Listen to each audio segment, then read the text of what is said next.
প্রিয় শিক্ষার্থী বন্ধুরা, আশা করি সবাই ভালো আছেন, সুস্থ আছেন এবং নিরাপদে আছেন। আজকে আমরা পড়ব আইন আদালত বার লিখিত পূর্ণাঙ্গ নোটের topic 2, canons of professional conduct and etiquette, অর্থাৎ পেশাগত আচরণ ও শিষ্টাচার বিধিমালা। অ্যাডভোকেট হিসাবে কি কি দায়িত্ব পালন করা দরকার, একজন অ্যাডভোকেটের নৈতিক দায়িত্ব, পেশাগত দায়িত্ব, এই বিষয়ে ক্যাননস আছে বা আচরণবিধি আছে। সেই আচরণবিধিগুলো আমরা আজকে দেখব এবং এই আচরণবিধি থেকে কি কি প্রশ্ন আসতে পারে, কি কি প্রবলেমেটিক প্রশ্ন আসতে পারে, সেগুলো আমরা এই টপিকে দেখব। তাহলে আমরা 15টি প্রশ্ন আজকে পড়ব। প্রথম প্রশ্ন হচ্ছে, ক্যাননস of professional conduct and e ticket অনুযায়ী আদালত সহ অন্যান্য আইনজীবী, মক্কেল ও জনসাধারণের প্রতি একজন আইনজীবীর দায়িত্ব ও কর্তব্য আলোচনা করুন। অর্থাৎ এখানে 4টি অধ্যায়ে 42টা যে ক্যানন আছে সবগুলোই সংক্ষিপ্তভাবে আলোচনা করার কথা বলা হচ্ছে।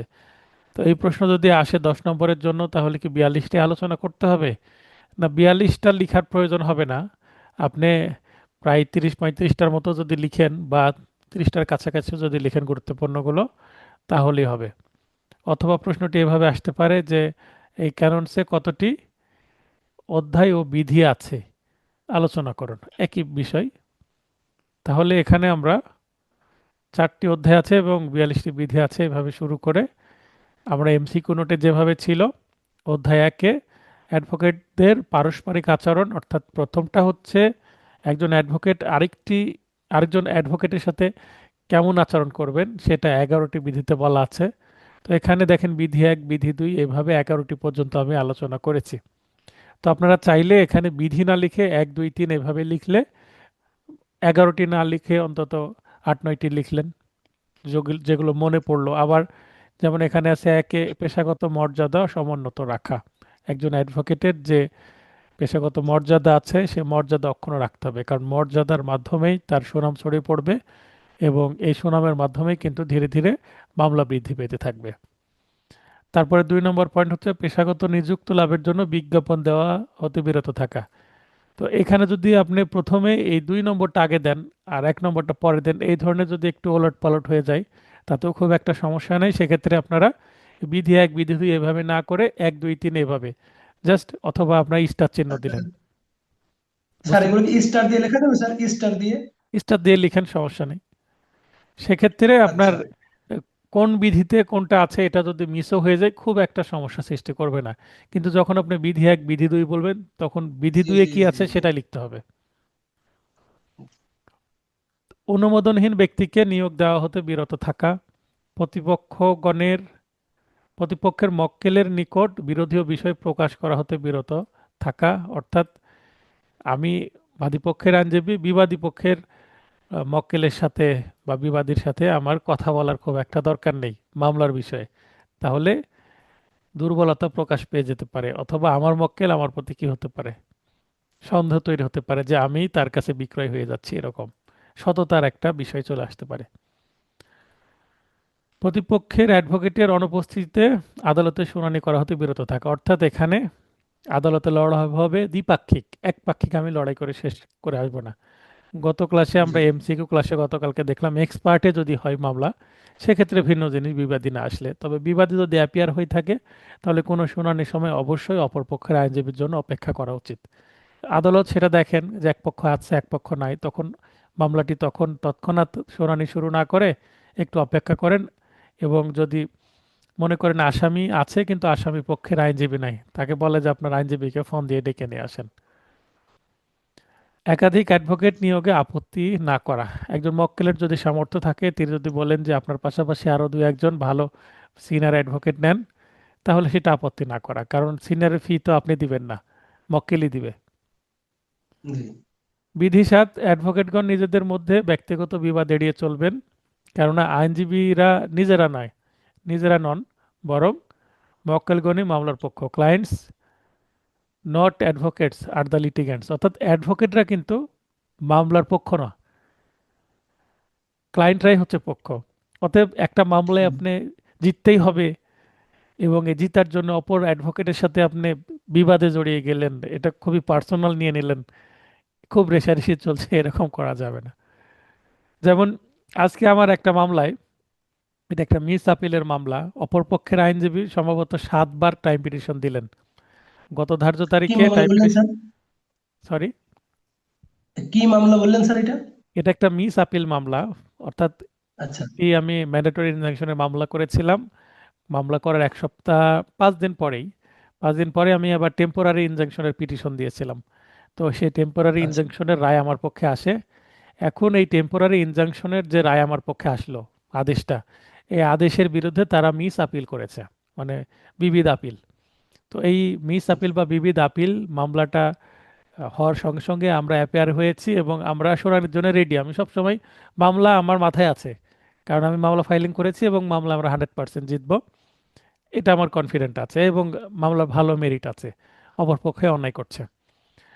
তো আজকে শুনানির জন্য তারা, এর আগে 6টা টাইম পিটিশন ছিল, আজকে 7টা টাইম পিটিশন, সময়ের আবেদন। তা গত ধার্য তারিখেই তাদেরকে বলা হলো, জজ সাহেব নিজে লিখলো যে লাস্ট চান্স, লিখে দিলেন যে সর্বশেষ সুযোগ দেওয়া হলো। তারপরে উনি আজকে আবার টাইম পিটিশন দিয়েছেন, এবং আজকে টাইম পিটিশন দিয়ে অজুহাত দিচ্ছে যে আমার সিনিয়র ঢাকায় আছেন, উনি শুনানি করবেন। উনি প্রথমে হিয়ারিং করছেন, আমার মানে মামলার ফাইলিং লয়ার উপস্থিত নাই স্যার, এই কারণে। তো আমি বললাম, স্যার ফাইলিং লয়ার তো উনি নিজেই, দেখেন আচ্ছা। ফাইলিং এর প্রতিটা, কারণ আমি তো জানি, আমি তো দেখেছি কে ফাইলিং করছে, উনি ফাইলিং লয়ার এই মিস কেসের। তো বলছে যে আমি ফাইলিং লয়ার ঠিক আছে, কিন্তু একজন সিনিয়র আমি নিয়েছি, উনি হিয়ারিং করবেন, তো উনি ঢাকায় আছেন। তো আমি বললাম, তাহলে স্যার শেষবার সুযোগ দেওয়ার অর্থ কি, এর পরের ডেটও তো উনি বলতে পারেন।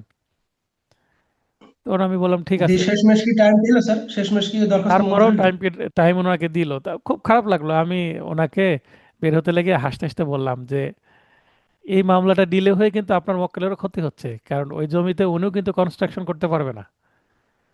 এই মামলায় আমার মক্কেল, মামলায় জিতলে এখানে একটা ভবন তোলার জন্য ওনার সব কিছু রেডি আছে, অর্থাৎ আরডিএ আমাদের, ওনার প্ল্যান পাস করা সব কিছু আছে, শুধু বাড়ি তৈরি করতে পারছেন না, এই মামলাটা ঝুলে আছে বলে। অপর পক্ষও তাই, বিবাদী পক্ষও তাই। তো আমি চাচ্ছি দ্রুত শেষ করতে, কিন্তু উনি কালক্ষেপণ করছেন। তো এই ধরনের প্র্যাকটিস আমি কখনো করি না। আমিও আপিল মামলা করেছি, কিন্তু আমি আপিল মামলায় খুব বেশি টাইম পিটিশন দিই না, যদি সমস্যা না হয়। আমার এরকম হয়েছে যে আপিল মামলায় প্রথম দিনই আমি শুনানি করেছি, একটাও টাইম পিটিশন দিইনি, এরকম আমার হয়েছে। কিন্তু 7টা টাইম পিটিশন দিল। আমি জিজ্ঞাসা করছি যে কোন সিনিয়রকে দিয়ে হিয়ারিং করাবেন, তো উনি বলছে সেদিনই দেখতে পাবেন। আসলে এটা কোনো, মানে কোনো সিনিয়রই নেওয়া ছিল না, জাস্ট বাহানা। তো এগুলো মানে ব্যাড উনি হয়তো প্র্যাকটিস। কেডি পাঠককে নিয়ে আসবেন, উনি হয়তো কেডি পাঠককে নিয়ে আসবেন আর কি। তো এটা একটা ব্যাড প্র্যাকটিস। তো আমি হাসলাম শুধু। আমি চাইলে ওনাকে কটু কথা শোনাতে পারতাম, তো ওটা শোনানো আমার হ্যাঁ ঠিক সেটাই, হবে না, যে ঠিক সেটাই হবে না। তখন বিবাদ হয়ে যেত। তো এটা সেটাই সাত তখন বিবাদ নাম্বার হয়ে যেত। 7 নাম্বার বিধির কি হতো, ভায়োলেশন হয়ে যেত। এখন জি উনি জি করছেন, উনি আদালতে টাইম পিটিশন দিয়েছেন, উনি সামনে ডেটেও দিতে পারেন, এখন আদালত বুঝবে। আমি বাধা দিব, আমার যতটুকু মার্জিত ভাষায় বাধা দেওয়ার আমি দিব। তো এটাই, এখন ওনার সাথে তো আমি ঝগড়া লাগাতে পারি না। কালকে কোর্টে দেখা হলো, ওনাকে সালাম দিব, বুঝেননি? তো এটাই জি। যে মক্কেলদের মধ্যে মামলা, মামলা তো আমার আর ওনার মধ্যে না। এখন ওনার প্র্যাকটিস স্টাইল এটা, এখন উনি ডেটে ডেটে তো ফির পাচ্ছেন, এভাবে মামলা জিয়ে রাখছেন কই মাছের মতন। আচ্ছা, বিধি 8, দায়িত্বের বিভাগ অনুসারে ফি বন্টন। এটা কি একটা অ্যাডভোকেট যখন সিনিয়র আন্ডারে থাকে সেরেস্তা তৈরি হয়, যেমন আমরা একটা সিভিল কোর্টে সেরেস্তা থাকে, তেমন অ্যাডভোকেটরা একসঙ্গে কাজ করলে এটাকে বলে কি, ল ফার্ম। তো ল ফার্ম বাংলায় আমরা সেরেস্তাও বলতে পারি। তো সেরেস্তায় সিনিয়র জুনিয়র শিক্ষানবিশ কয়েকজন অ্যাডভোকেট, তারপরে মুহুরি থাকে, মানে অ্যাসিস্ট্যান্ট অ্যাডভোকেটদের, বিভিন্ন ক্যাটাগরির মানুষজন থাকে। তো তাদের কে কেমন কাজ করছে, কে সিনিয়র কে জুনিয়র কে মধ্যমপন্থী, মানে মাঝামাঝি প্র্যাকটিসের, সে কতটা মামলা দেখলো বা দেখে, তার উপর ভিত্তি করে একদিনে যতটুকু ইনকাম হলো, তার উপর ওই টাকাগুলো একসাথে করে সেটার বন্টন হয়, সিনিয়র একটু বেশি নেবেন, জুনিয়র একটু কম নেবেন, এভাবে। এটাই জি হচ্ছে জি নির্দেশনা। অনেক সেরেস্তা আমাদের রাজশাহীতে আছে, এটা মেনে চলেন, আবার অনেক সেরেস্তা এটা মেনে চলেন না। সিনিয়র অনেক জুনিয়রকে কর্মচারী মনে করেন, অ্যাসোসিয়েট মনে করেন না। জি কিন্তু এখানে লিখে দেয় যে মিস্টার অমুক অ্যান্ড অ্যাসোসিয়েট বলে ল ফার্ম চালাচ্ছেন, কিন্তু অ্যাসোসিয়েটকে অ্যাসোসিয়েটের মর্যাদা না দিয়ে কর্মচারী মনে করছেন। বুঝতে পেরেছেন? জি জি জি আছে অনেকে। অনেকে আছে যে উনি ইচ্ছা মতো আজকে 1 লাখ টাকা ইনকাম হলো, তাও উনি হয়তো বা 500 টাকা দিচ্ছেন, 10 লাখ টাকা ইনকাম হলো 500 টাকায় দিচ্ছেন, কারণ কর্মচারীর ওই জি জি। পারিশ্রমিক ফিক্সড। তো পদাধিকারের বিধান মেনে চলা। তো পদাধিকার বলতে ওই যে সিনিয়র জুনিয়রের বিষয়ের আগে কিছু পদাধিকার যেমন থাকবে, এখানে পিপি, জিপি এগুলো থাকবেন, তারপর বারের সভাপতি, সেক্রেটারি, তাদেরকে একটু সম্মান বেশি দেওয়া। এছাড়াও সিনিয়র জুনিয়র অ্যাডভোকেটদের মধ্যে শ্রদ্ধা ও স্নেহের সম্পর্ক বজায় রাখা, প্রতিটা ধর্মতেই আছে। এটা কি একটা জেনারেল ইথিক্স, তাই না? জি একটা মোরাল ভ্যালুসের মধ্যেই পড়ে যে সিনিয়রদেরকে সম্মান দিতে হবে, জুনিয়রদের স্নেহ করবেন একটু। একাধিক অ্যাডভোকেটদের মধ্যে সিনিয়রকে মামলা পরিচালনার সুযোগ দেওয়া। মনে করেন একটা মামলায় 2জন অ্যাডভোকেট দাঁড়িয়েছেন, সিনিয়র আগে কথা বলতে শুরু করবেন, তারপর সিনিয়রের শেষে যদি কোনো কিছু বাদ পড়ে প্রয়োজনে জুনিয়র অ্যাড করবেন অথবা নাও করতে পারেন। তবে আমি যেটা করি, কোনো মামলায় যদি আমি মনে করি যে একজন সিনিয়র নিলে ভালো হয়, আমি সব কিছু রেডি করলাম, কিন্তু একজন সিনিয়রের আলাদা ফেস ভ্যালু আছে, উনি দাঁড়ালে একটু কথা বলতে সুবিধা হবে কোর্টের কাছে, অপরপক্ষ সহজেই তাকে কি করতে পারবে না, কথার জালে ফাঁসাতে পারবে না। এখন আমি জুনিয়র জি মানুষ, আমি সব কিছু রেডি করলো, আমি কথা বলতে লাগলে অপরপক্ষ এসে কথা বললে হয়তো বা আমার কথার মধ্যে উনি বাম হাত ঢুকিয়ে দিবেন, হস্তক্ষেপ করবেন। কিন্তু যখন সিনিয়র নিব তখন সিনিয়রের কথার সাথে কিন্তু উনি সিনিয়রকে সমীহ করবেন, অপরপক্ষের আইনজীবী করবেন, প্লাস বিচারকও করবেন। তাই সিনিয়রকে নেওয়া মানে একটা সাহস থাকা। আর সিনিয়রের যে অভিজ্ঞতা, সেটা কিন্তু বাস্তব অভিজ্ঞতা। তো এই অভিজ্ঞতার মূল্য আছে, যতই আমি আইন ভালো জানি। বুঝতে পেরেছেন? জি কারণ জি। আদালতে শুনানি করতে গিয়ে এমন একটা কথা হঠাৎ বলতে হতে পারে, পরিস্থিতির কারণে একটা কাউন্টার দিতে হতে পারে অপরপক্ষের আইনজীবীর কথার প্রেক্ষিতে, বা বিচারক যখন কোনো কিছু জিজ্ঞাসা করবেন সেইটার কোয়ারির রিপ্লাই দিতে সিনিয়রদের অভিজ্ঞতা বেশ কাজে লাগে। তো মনে করেন আমি নিলাম, আমি যেটা করি, সিনিয়র যখন কোনো কিছু হিয়ারিং করবেন আমি চেষ্টা করি ম্যাক্সিমাম দিন সেই দিন আমি কোনো কথাই বলবো না আদালতের সাথে। তবে হ্যাঁ, সিনিয়র কথা বলছেন, কথা বলতে লেগে কোনো কিছু অ্যাড করতে হলে আমি সিনিয়রের কানে কানে বলে দেবো, স্যার এই পয়েন্টটা যুক্ত করা যায় কিনা। তো সিনিয়রকে বলবো, সিনিয়র ওই কথাটা কোর্টকে বলবে। মানে সিনিয়র যেখানে আছেন আমি সেখানে চুপ থাকার চেষ্টা করি। জি এটাই এটাই 11 বিধিতে বলা হচ্ছে। সিনিয়র থাকতে আমি কেন কথা বলবো, তাই না? জি। এবার তাহলে একজন অ্যাডভোকেট আরেকজন অ্যাডভোকেটকে কিভাবে সম্মান দিবে বা কি দায়িত্ব কর্তব্য আছে সেটা আমরা দেখলাম। অধ্যায় 2 হচ্ছে মক্কেলের প্রতি আচরণ, 14টি সবচেয়ে বেশি। কারণ মক্কেলরাই হচ্ছে আমাদের কি রুজি রুটির ব্যবস্থা করেন, তাই না? জি তাদের জি দেওয়া জি। ফিয়েই আমাদের সংসার চলে। তো বিধি 1, মক্কেলের নালিশি সম্পত্তি অর্জন করা হতে বিরত থাকা। মনে করেন যে মক্কেল একটা মামলা, এখন এই যে নালিশি সম্পত্তি বলতে কি, যে মানে যেই মামলা, যে সম্পত্তি নিয়ে মামলা, স্থাবর হোক অস্থাবর হোক, এখন বলা হচ্ছে যে স্যার এই সম্পত্তি আপনি কিনে নেন, এটা করা যাবে না অ্যাডভোকেট হিসাবে। বুঝতে পেরেছেন? সম্পত্তি অর্জন করা যাবে না। জি। মক্কেলের গোপনীয়তা রক্ষা করা। মক্কেল, অ্যাডভোকেট এবং ডাক্তারের কাছে কিন্তু কোনো কিছু গোপন করে না মানুষ, তাই না? সব বলতে হয় বিস্তারিত, জি। সব কিছু বলতে হয়। তো মক্কেল এমন কিছু বললো যেটা সবার সামনে বলা যায় না, তার ব্যক্তিগত, তার পারিবারিক, তার সামাজিক অনেক গোপনীয়তা প্রকাশ পেয়ে যায়। তো সেটা গোপন রাখার দরকার, গোপন না রাখলে আপনার কাছে আর মক্কেলই আসবে না। এবং এটা হচ্ছে নৈতিক দায়িত্ব। 3 বলা হচ্ছে অপর পক্ষের সাথে সম্পর্ক থাকলে তা প্রকাশ করা। মনে করেন আমি বাদী পক্ষ, আমার কাছে মামলা করতে আসছে, কিন্তু বিবাদী পক্ষ আমার আবার আত্মীয় হয়, আমি বলে দিলাম ভাই আপনার কাছে আমার কাছে যে মামলা করতে আসছেন বিবাদীতে আমার অমুক হয়, আমার চাচা বা আমার চাচাতো ভাই। তো তারপরও যদি আমার প্রতি আস্থা থাকে আপনি আমাকে মামলা দিতে পারেন। তো এরকম যদি হয় আমি নিজে মামলা নিই না, আমি খুব কম ক্ষেত্রে এরকম করি যে অপরপক্ষ যদি আমার আত্মীয় হয় তাহলে ওই মামলা আমি নিই না। কারণ কোনো দিক থেকে প্রশ্নবিদ্ধ হব। আমি যদি সৎভাবে কাজ করি তাহলে ওই বিবাদী বা আসামি আমার প্রতি রুষ্ট হবেন, এবং যদি মামলা বিবাদী পক্ষে চলে যায় বাদী তখন এলিগেশন নিয়ে আসবে যে আপনার আত্মীয় বলে আপনি মামলা ভালোভাবে পরিচালনা করেননি, গাফলতি হ্যাঁ, করেছেন। পার্সিয়ালিটি করেছেন, হ্যাঁ। তো এখানে হচ্ছে উভয় সংকট কাজ করে। তো এই ধরনের মামলা আমি নিই না, বিশেষ করে আমার যদি গ্রামের মামলা হয়, উভয় পক্ষ যদি আমার গ্রামের হয়, আমি ওই মামলা নিই না। সমস্যা তো হ্যাঁ সমস্যা। দু একটা এরকম হয়ে যায় জানতে না পেরে, পরে যেমন এই ধরনের একটা মামলা আসছিল, আমি নিলাম, কারণ অপরপক্ষ আমার কাছে আগে না আসে অন্য জায়গায় চলে গেছে। তো আমি বললাম অপরপক্ষ যেহেতু আমার কাছে আসলো না, আপনি আমার কাছে আসেন। দ্বিতীয় পক্ষ আমার কাছে আসছে, তাহলে প্রথম পক্ষ আমার কাছে আসেনি, তাই আমি দ্বিতীয় পক্ষ জি। যখন আমার কাছে আসলো, দুই পক্ষ আসলে আমি মামলা না হতেই মীমাংসা করে দিতাম। তো 2 ডেট পরে কিন্তু এটা মীমাংসা হয়ে গেল। এক পক্ষকে আমি নিলাম বলেই মীমাংসাটা হলো, কিন্তু উনি যদি অন্য কোথাও যেত মামলা কিন্তু চলতেই থাকতো, মানে চলতো। হ্যাঁ, হ্যাঁ, এখন চলতে।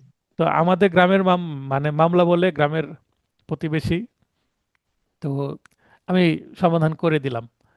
এখন মামলা খুব দ্রুত প্রত্যাহার হয়ে যাবে। আমার যত মনে করেন যে পেছনে রেখে কিছু মামলা দেখছে নিচের দিকে, এখন জানুয়ারি মাসের দিকে বেশি চলে গেছে তো নিচের দিকে পড়ছে, এই সাইডে আছে টেবিলে, কিছু গোছাতে হবে। তো আমি অ্যাডভোকেট হওয়ার পরে আমার এই মুহূর্তে যতগুলো মামলা আছে তার বেশি মামলা আমি নিষ্পত্তি করেছি, তার মানে আমার কাছে মামলা আসার থেকে নিষ্পত্তির হার বেশি। তার মানে ধীরে ধীরে আচ্ছা। আমার মামলা কমে যাচ্ছে, আর অনলাইনে সময় দেওয়ার কারণে মামলা আমার কমে যাচ্ছে। কারণ আমি মামলা দ্রুত নিষ্পত্তি করি, সিভিল হোক ক্রিমিনাল হোক যে কোনো মামলা দ্রুত নিষ্পত্তি করি। গতকালকে একটা মামলা আমি প্রত্যাহার করলাম, সমাধান হয়ে গেল। আমি চাইলেই কিন্তু মক্কেলকে উল্টা পাল্টা বুঝিয়ে, না এটা চলেন, চললে আপনার ভালো হবে, কিন্তু দরকার নাই, জি, জি। আমি কনভেস্ট করে ফেললাম, মামলা শেষ করেন। মানে এটা আমার নিজে থেকে মনে হয়, যদিও এটা একজন ব্যবসায়িক দিক থেকে চিন্তা করলে ক্ষতি, তারপরও কি হয়, এই মানুষগুলোর যে একটা আস্থা অর্জন, এটার জন্য একটা মানসিক তৃপ্তি কাজ করে। জি। 4, উভয় পক্ষে নিযুক্ত না হওয়া। এখন বাদী আমার কাছে আসছে, পরে বিবাদীও আমার কাছে আসছে, জানে না যে এই বাদী মামলা তার মাধ্যমে করেছে। এখন আমি এটা করতে পারবো না, মানে আমি বরের অভিভাবক, আমি আবার কনের অভিভাবক, এটা হওয়া যাবে না, উভয় পক্ষে মামলা নেওয়া যাবে আচ্ছা, না। আচ্ছা স্যার, এই মামলাটা কি আপনি আপনার কোনো সিনিয়র কাছে দিতে পারবেন যদি বাদী পক্ষ আসে? হয় বাস্তবে তো করি আমরা তাই, আসলে তো করি। জি, জি, জি। বুঝতে দিই না টেবিলের অন্য একজন অ্যাডভোকেটকে রিফার করে দিই। আবার যদি এরকম জি, দেখি যে বাদী চাচ্ছে যে এটা অপরপক্ষ মনে করেন মামলা করেছে, রাগ করে মামলা করে ফেলেছে, এখন বলছে স্যার আমরা দ্রুত ওই মামলা প্রত্যাহার করব, কিন্তু জামিন তো নিতে হবে সমন চলে গেলে, তখন ওই জি, বাদী বিবাদী একসাথে আবার আমার কাছে আসে যে স্যার আমরা অন্য উকিল ধরবো না, আপনার মাধ্যমে সমাধান করব। তা আমি তো আর আসামির জামিন করাতে পারবো না, তখন টেবিলের অন্য একটা লয়ারের সাইন নিতে হয়। বুঝতে পারেননি? জি, জি, এটা ভিন্ন জিনিস, আমি তো আর কন্টেস্ট করছি না, তাই না, মামলা জি, দ্রুত জি, শেষ করব। তারপরও আমি উভয় পক্ষের সাইন ইউজ করব না, সিল ইউজ করব না, এটা করা যাবে না, তাহলে 4 বিধি লঙ্ঘন হয়ে যাবে। বিধি 5, ফি এর পরিবর্তে মক্কেলের নালিশি সম্পত্তি গ্রহণ করা হতে বিরত থাকা। এই যে দেখেন, 1 আর 5-এর মধ্যে সূক্ষ্ম পার্থক্য আছে, প্রবলেমেটিক প্রশ্ন আসবে কিন্তু প্রবলেমেটিক আচ্ছা। প্রশ্নে আপনাদের প্রবলেম হবে 1 হবে না 5 হবে। একে বলা হচ্ছে মক্কেলের নালিশি সম্পত্তি অর্জন করা হতে বিরত থাকা, 5-এ বলা হচ্ছে ফি এর পরিবর্তে মক্কেলের নালিশি সম্পত্তি। তাহলে 1 নম্বর যে পয়েন্ট, এই যে মক্কেলের যে নালিশি সম্পত্তি আমি অর্জন করব, এটা ক্রয় করতে পারে, আমাকে দানও করতে পারে, অল্প টাকাতেই বিক্রয় করতে পারে, ঠিক আছে। জি, তো এটার বিনিময়ে আমি কি দিব তাকে, আমার নিজের টাকা দিব। আর 5-এ বলা হচ্ছে যে মক্কেল ফি দিতে পারছে না, ভাই আপনি ফি দেওয়া লাগবে না, আপনার 10 কাঠা জমি তো 2 কাঠা আমার নামে লিখে দেন ফি এর পরিবর্তে। মানে সিমিলার মনে হলেও সামান্য পার্থক্য আছে, তার মানে এখানে অ্যাডভোকেটকে নতুন করে নিজের থেকে টাকা দিতে হচ্ছে না, বরং মামলা পরিচালনার যে ফি সেটারই পরিবর্তে আমি কি নিচ্ছি, প্রপার্টি নিচ্ছি। জি, এটা করা যাবে না। জি। এরপরে 6 নম্বর, নিজের সম্পত্তির সাথে মক্কেলের সম্পত্তি একত্রিতকরণ করা হতে বিরত থাকা। এটার একটা উদাহরণ দিই, মনে করেন যে একটা মামলা করতে হবে, এই রিসেন্টলি একটা মামলা হবে, প্রায় 40,000 টাকা কোর্ট ফি লাগবে, একটা দখল উদ্ধারের মামলা, সিভিল মামলা। তো উনি গতকালকে মেসেজ দিয়েছেন, এখন হিসাব করে আমি পাঠালে আমার অ্যাকাউন্টে টাকা পাঠিয়ে দিবেন। প্রথমে আমাকে কি করতে হবে, 40,000 টাকার কোর্ট ফি কিনতে হবে, তাই না? তো আমি শুধু কোর্ট ফি টাকা নিলেই তো হবে না, আমাকে ফাইলিং ফি অন্তত 20-30 হাজার টাকা নিতে হবে, তাহলে আমি হিসাব নিকাশ করে কোর্ট ফি সব কিছু মিলে হয়তো বা 70,000 টাকার একটা স্টেটমেন্ট দিয়ে দেবো। তো 70,000 টাকা বললে হয়তো বা 5,000 টাকা কম দিবে, 65 বা 70 হাজার টাকায় ডিল হয়ে যেতে পারে। তো এই 70,000 টাকা আমাকে দিবে, এখন আমার প্রয়োজনে পুরো 70,000 টাকা আমি যদি খরচ করে ফেলি, এবং পরে যদি বলি ভাই কোর্ট ফি কেনা হয়নি, কিছুদিন অপেক্ষা করেন, আমার টাকা খরচ হয়ে গেছে, তার মানে এই যে 70,000-এর মধ্যে 40,000 কোর্ট ফি এবং 30,000 হচ্ছে কি আমার ফি, তো আমি ওই জি ফি এবং কোর্ট ফির টাকা, এই সব টাকা কি মিশ্রণ করে নিজের মনে করে খরচ করে ফেললাম। ওই যে অনেকটা বিশ্বাসভঙ্গ করার মতো, তাই না? ক্রিমিনাল জি অফেন্সের জি মতো জি। হয়ে গেল। তো এটা করা যাবে না, কারণ মক্কেলের যে ফি সেটা মক্কেলকে বুঝিয়ে দিতে হবে, মানে মক্কেলের যে পাওনা। আবার আরেকটা উদাহরণ দিই, মনে করেন যে মোহরানার মামলা করেছে একটা মহিলা তার স্বামীর বিরুদ্ধে, এখন 2 লক্ষ টাকা কি হবে, মোহরানা পাবে। এই মোহরানার জি টাকা যখন বিবাদী অর্থাৎ তার স্বামী তার স্ত্রীকে দিবে, তখন হয়তো বা অ্যাডভোকেটের হাতে দিবে যে টাকাটা গণে নেন, এরকম অনেক দেখবেন কোর্টে।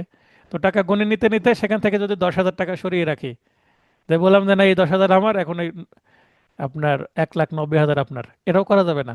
তাকে পুরো টাকাটা দিতে আচ্ছা। হবে, তারপর তিনি ফি হিসেবে খুশি হয়ে যেটা দেন সেটা নিতে হবে, বা তার থেকে দাবি করতে হবে। এখন আপনি ওই টাকা মিশ্রণ নাই, এটার মধ্যে আমারও টাকা আছে, আমারও অধিকার আছে, এগুলো বলা যাবে না। মানে হাতে পেয়ে কেটে নেওয়া যাবে না।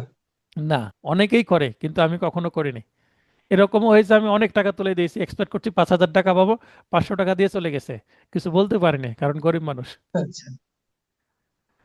বিধি 7, মামলা দায়েরে প্ররোচনা প্রদান করা হতে বিরত থাকা, পেনাল কোডের 107 ধারায় কাউকে অন্যায় কাজ করতে প্ররোচনা দেওয়া, তো সেটা করা যাবে না, তাহলে 2-এর 7 বিধি লঙ্ঘন হবে। এটা কথা শুনছেন না, মামলা করে দেন, অবশ্যই জিতে যাবেন, মানে মামলা করার জন্য ইন্সপায়ারেশন দেওয়া যাবে না। বুঝতে পেরেছেন? জি মক্কেলকে আইন ভঙ্গের পরামর্শ দেওয়া যাবে না, এটাও আরেকটা। আমার লাইফে এরকম একবার কি দুইবার হয়েছে যে সম্পত্তি কোনোভাবে তুলতে পারছে না, বিবাদে খুব সমস্যা, কি করব?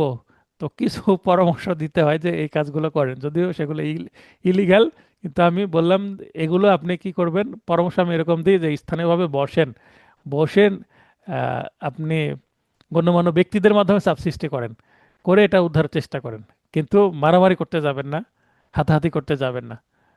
তারপরেও দেখা যাচ্ছে যে হয়ে যায়। হ্যাঁ হয়ে যায়। জি তো দেখবেন কিছু ক্রিমিনাল মামলা হয়, মারে মারে মামলা, যে পূর্ব শত্রুতা, জমি সংক্রান্ত স্থাবর সম্পত্তি বিষয়ে পূর্ব শত্রুতার কারণে এই ঘটনাটা ঘটছে। এগুলো জি। দেখায় হচ্ছে, মোটিভ দেখায়। তো আপনি মক্কেল আসছে, স্যার কি করব বলেন তো, পা ভেঙে দেবো, হাত ভেঙে দেবো, এগুলো পরামর্শ দেওয়া যাবে না। অপরাধীর পক্ষে মামলা পরিচালনায় অনীহা প্রকাশ না করা। একজন এসে বলল, স্যার আমার ভুল হয়ে গেছে, আমি একটা মার্ডার করে ফেলেছি বা আমি রেপ করে ফেলেছি, এই ধরনের ঘটনা আমার দ্বারা ঘটে গেছে, এখন আমার নামে মামলা হয়ে গেছে, আমাকে বাঁচান, আমার মামলাটা আপনি ডিফেন্স লয়ার হিসেবে পরিচালনা করেন। তো সরাসরি অনীহা করা যাবে না মামলাটা নিতে। এই ধরনের কিন্তু কি আছে আপনার, প্রবলেমেটিক প্রশ্ন আছে যে আপনি নিবেন কি নিবেন না, না নিলে কি আপনার অপরাধ হবে, না নিলে কি 9 ধারার আপনার ভঙ্গ হবে কি না। তো এটা কিন্তু একটু পরে আমরা দেখব। 10, পারিশ্রমিকের অতিরিক্ত উৎকোষ গ্রহণ করা হতে বিরত থাকা। উৎকোষ মানে কি, ঘুষ। এই জি মামলায় জামিন করাতে 20,000 টাকা নিব, এবং আরো কিছু সিস্টেম করতে হবে, সিনিয়রদেরকে কিছু দিতে হবে, পেশকারকে দিতে হবে, অন্য ব্যক্তিদের নাম করে আরো 80,000 টাকা, টোটাল 1 লক্ষ টাকা লাগবে। এই ধরনের প্র্যাকটিস চলে, এগুলোকে দালালি বলে। তো ওই যে ঘুষের নাম করে উৎকোষ অতিরিক্ত নেওয়া, এটা করা যাবে না। এটা কমন সেন্স থেকে বোঝা যাচ্ছে এটা করা ঠিক না, তাই না? জি। এগুলো চলে, বাস্তবে এগুলো আছে। 11, ফি নির্ধারণের ক্ষেত্রে মক্কেলের সাথে বিবাদে জড়ানো হতে বিরত থাকা। তাহলে ফি একটা নির্ধারণ হয়েছে, অ্যাডভোকেট বেশি চাচ্ছে, মক্কেল কম দিতে চাচ্ছে, তুমুল ঝামেলা শুরু হয়ে গেল। এরকমও হয়, আমার লাইফে একটা হয়েছে এরকম। এক মহিলা মামলা করতে আসছে, নারী ও শিশু মামলা, ফাইলিং ফি ফাইলিং ফি ঠিকভাবে দিল না। ওকালতনামা আমার পকেট থেকে টাকা দিয়ে কিনে মামলা করে দিলাম, মামলা আমার পক্ষে চলে আসলো, মামলা রেডি হয়ে গেছে। বললো, স্যার যখন আমার স্বামী আমাকে টাকা দেবো আপনার টাকা আমি দিয়ে দিব স্যার। খুব গরিব আচ্ছা মানুষ। ঠিক আছে, উনি টাকা পেলেন, টাকা পাওয়ার যখন টাকা পাওয়া যখন শুরু করলেন, ঠিক আগের ডেটে উনি উকিল পরিবর্তন করবেন, আমার কাছে এনওসি নিয়ে চলে আসছে। তো আমি বলছি, এনওসি কেন? তা আপনার আচ্ছা। কাছে মামলা রাখবো না। কেন? তা আপনার কাছে রাখবো না, ভালো লাগছে না। তা আমি ও আমার টাকা দিয়ে মামলা আপনাকে রেডি করে দিলাম, এখন টাকা পাবেন, টাকা দিতে হবে, তাই তো এটা তো ঠিক না। তা আপনার এনওসিতে আমি সই করব না। তখন উনি বারে আমার নামে কমপ্লেন দিলেন যে এনওসিতে আমি সই দিচ্ছি না। তো বার থেকে আচ্ছা আমার কাছে স্টাফ চলে আসলো, তা আমি বললাম যে এই এই বিষয়। তখন ওই ওই পক্ষ আমাকে আমি সহ একটা অ্যাডভোকেটের সামনে আবার দিল, বারের যিনি সহ সভাপতি ছিলেন। তো আমি বললাম এই ঘটনা। তখন সমাধান করে দিল যে ঠিক আছে, আপনি যেটা পাবেন পাবেন, কিন্তু আমি কম বেশি করে দিই। তখন ওনাকে বললো যে 5,000 টাকা আপনি দিবেন এই অ্যাডভোকেটকে, মানে আমাকে, তাহলে এনওসিতে সই দিবে। এই হলো রায় আসলো। তা বললাম স্যার 5,000 টাকা না, শুধু 2,000 টাকা আমাকে দিলেই হবে। অনেক গরিব মানুষ আমি জানি, আমি ফি নিব না, জাস্ট আমার যে খরচটা হয়েছে সেটা দিলেই হবে। তো 2,000 টাকাও দেয়নি। পরে সম্ভবত 1,000 টাকা যাই হোক। দিয়েছিল, আমি এনওসি দিয়ে দিয়েছি। তো আচ্ছা এরকমও হয়। তো এরকম বিবাদ চলে আসে। আচ্ছা, মামলা পরিচালনার ক্ষেত্রে ব্যক্তিগত বিশ্বাস পরিহার করা। আমি বলছি যে হ্যাঁ আপনি জিতবেনই, আমার বিশ্বাস আপনি জিতবেনই, এই ধরনের ওভার কনফিডেন্ট হওয়া যাবে না। আপনাকে মামলার মেরিটের উপরে কথা বলতে হবে, এবং সব সময় বলতে হবে হতে পারে জিততেও পারি হারতেও পারি। আপনার সম্ভাবনা বলতে হবে, কিন্তু 100% আপনি জিতবেন, আগামীকালকে আপনি জামিন পাবেনই। হ্যাঁ, গ্যারেন্টি, 100% গ্যারেন্টি। কোনো মক্কেল এসে যদি বলে স্যার জামিন হবে তো, 100% গ্যারেন্টি দেন, 100% গ্যারেন্টি দিয়ে আমি মামলা করতে পারবো না, আমি ডিরেক্ট বলি আপনি অন্য জায়গায় করেন, তবে আমার চেষ্টা ত্রুটি থাকবে না।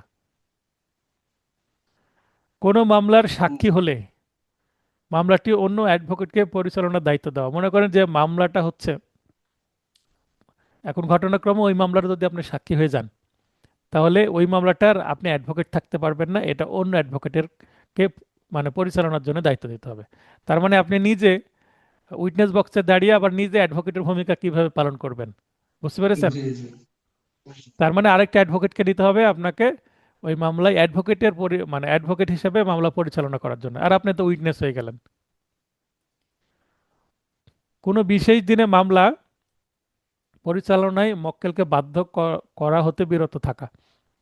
এখন আপনার টাকার দরকার, মক্কেল চাচ্ছে 2 দিন পরে শুনানি হোক, আপনি চাচ্ছেন আজই শুনানি হোক, বা কোনো কারণে মক্কেল আগে চাচ্ছে আপনি পরে চাচ্ছেন, নিজের হয়তো বা সমস্যার কারণে। তো মক্কেলকে বাধ্য করা যাবে না, বুঝে বলতে হবে যে এই সময় এই হবে, এবং এটার পেছনে আপনার অন্যায় কোনো সুবিধা নেওয়ার কোনো উদ্দেশ্য থাকা যাবে না। মক্কেলকে বিপদে ফেলে আপনি ফায়দা নেবেন, এটা করা উচিত হবে না। এগুলো হচ্ছে মক্কেলের জন্য সেফগার্ড করা হয়েছে, কারণ এগুলো ঘটনা ঘটে বলেই তো এগুলো তৈরি করা হয়েছে, এগুলো বন্ধ করার জন্য, তাই না? জি জি। এরপর হচ্ছে অধ্যায় 3, আদালতের প্রতি দায়িত্ববোধ। 9টি বিধি। একজন অ্যাডভোকেট আদালতের প্রতি কি কি দায়িত্ব পালন করবেন? আদালতকে শ্রদ্ধা দিবেন, শ্রদ্ধার সাথে দেখবেন যেন কন্টেম্পট অফ কোর্ট না হয়। আদালতের প্রতি শ্রদ্ধাশীল মনোভাব প্রকাশ করা, সব সময় sir, your honour, my lord এই ধরনের শব্দ ব্যবহার করে তাকে সমীহ জানানো, শ্রদ্ধা জানানো। আদালতের নির্দেশ অমান্য করতে মক্কেলকে পরামর্শ দেওয়া হতে বিরত থাকা। আদালত একটা আদেশ দিল আর মক্কেলকে আপনি সেই আদালতের নির্দেশ বা আদেশ ভঙ্গ করতে পরামর্শ দিচ্ছেন, সেটা করা যাবে না। পরে যদি বলে যে আমার অ্যাডভোকেটই তো বলেছে এটা করতে, তাহলে তো আপনার সম্মান থাকবে না কোর্টের কাছে, তাই না? জি জি। বিচারককে বিভ্রান্ত করা হতে বিরত থাকা, এটাকে পাশে লিখে রাখতে পারেন। এই 3 নম্বরের এখানে ডানের লিখে রাখে মিসলিড, এই শব্দটা বাস্তবে ব্যবহার করা হয়। আদালতকে মিসলিড মিসলিড। করা যাবে না। হ্যাঁ, মানে ভুল ইনফরমেশন দিয়ে আদালতকে কনভিন্স করা যাবে না। অপরপক্ষ বুঝতে পারলে দেখবেন বলবে যে স্যার আপনাকে মিসলিড করা হচ্ছে, ভুল তথ্য দেওয়া হচ্ছে। ঠিক আছে, মিসলিড শব্দটা আদালতে ব্যবহৃত হয়। বার ও বেঞ্চ, বার বলতে অ্যাডভোকেটগণ, বেঞ্চ হচ্ছে বিচারকগণ, তথা অ্যাডভোকেট ও বিচারকের মধ্যে পেশাদারিত্বের সম্পর্ক বজায় রাখা।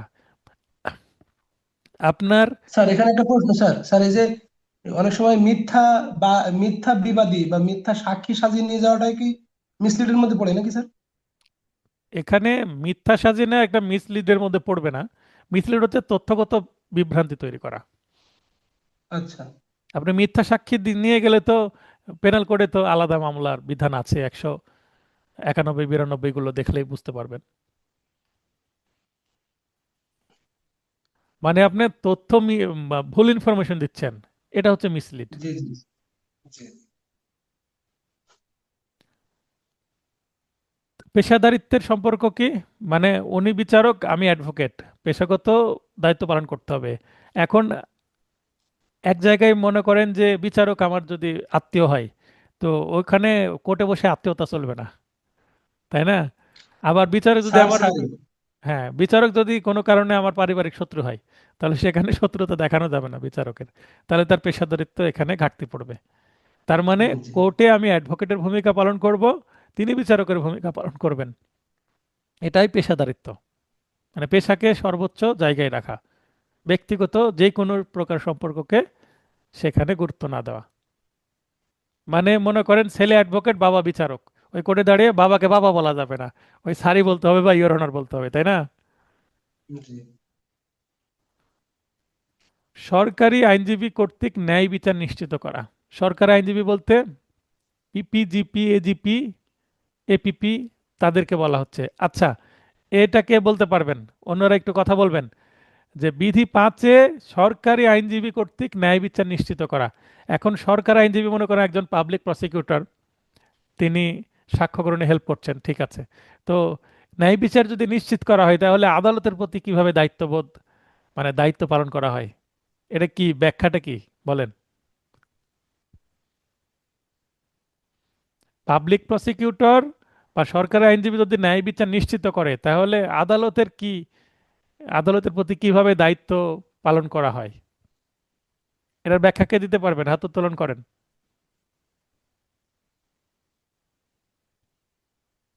কেউ কথা বলে না। আপনি বলতে পারবেন? আপনি আচ্ছা, আপনি একটু বুঝিয়ে দেন স্যার।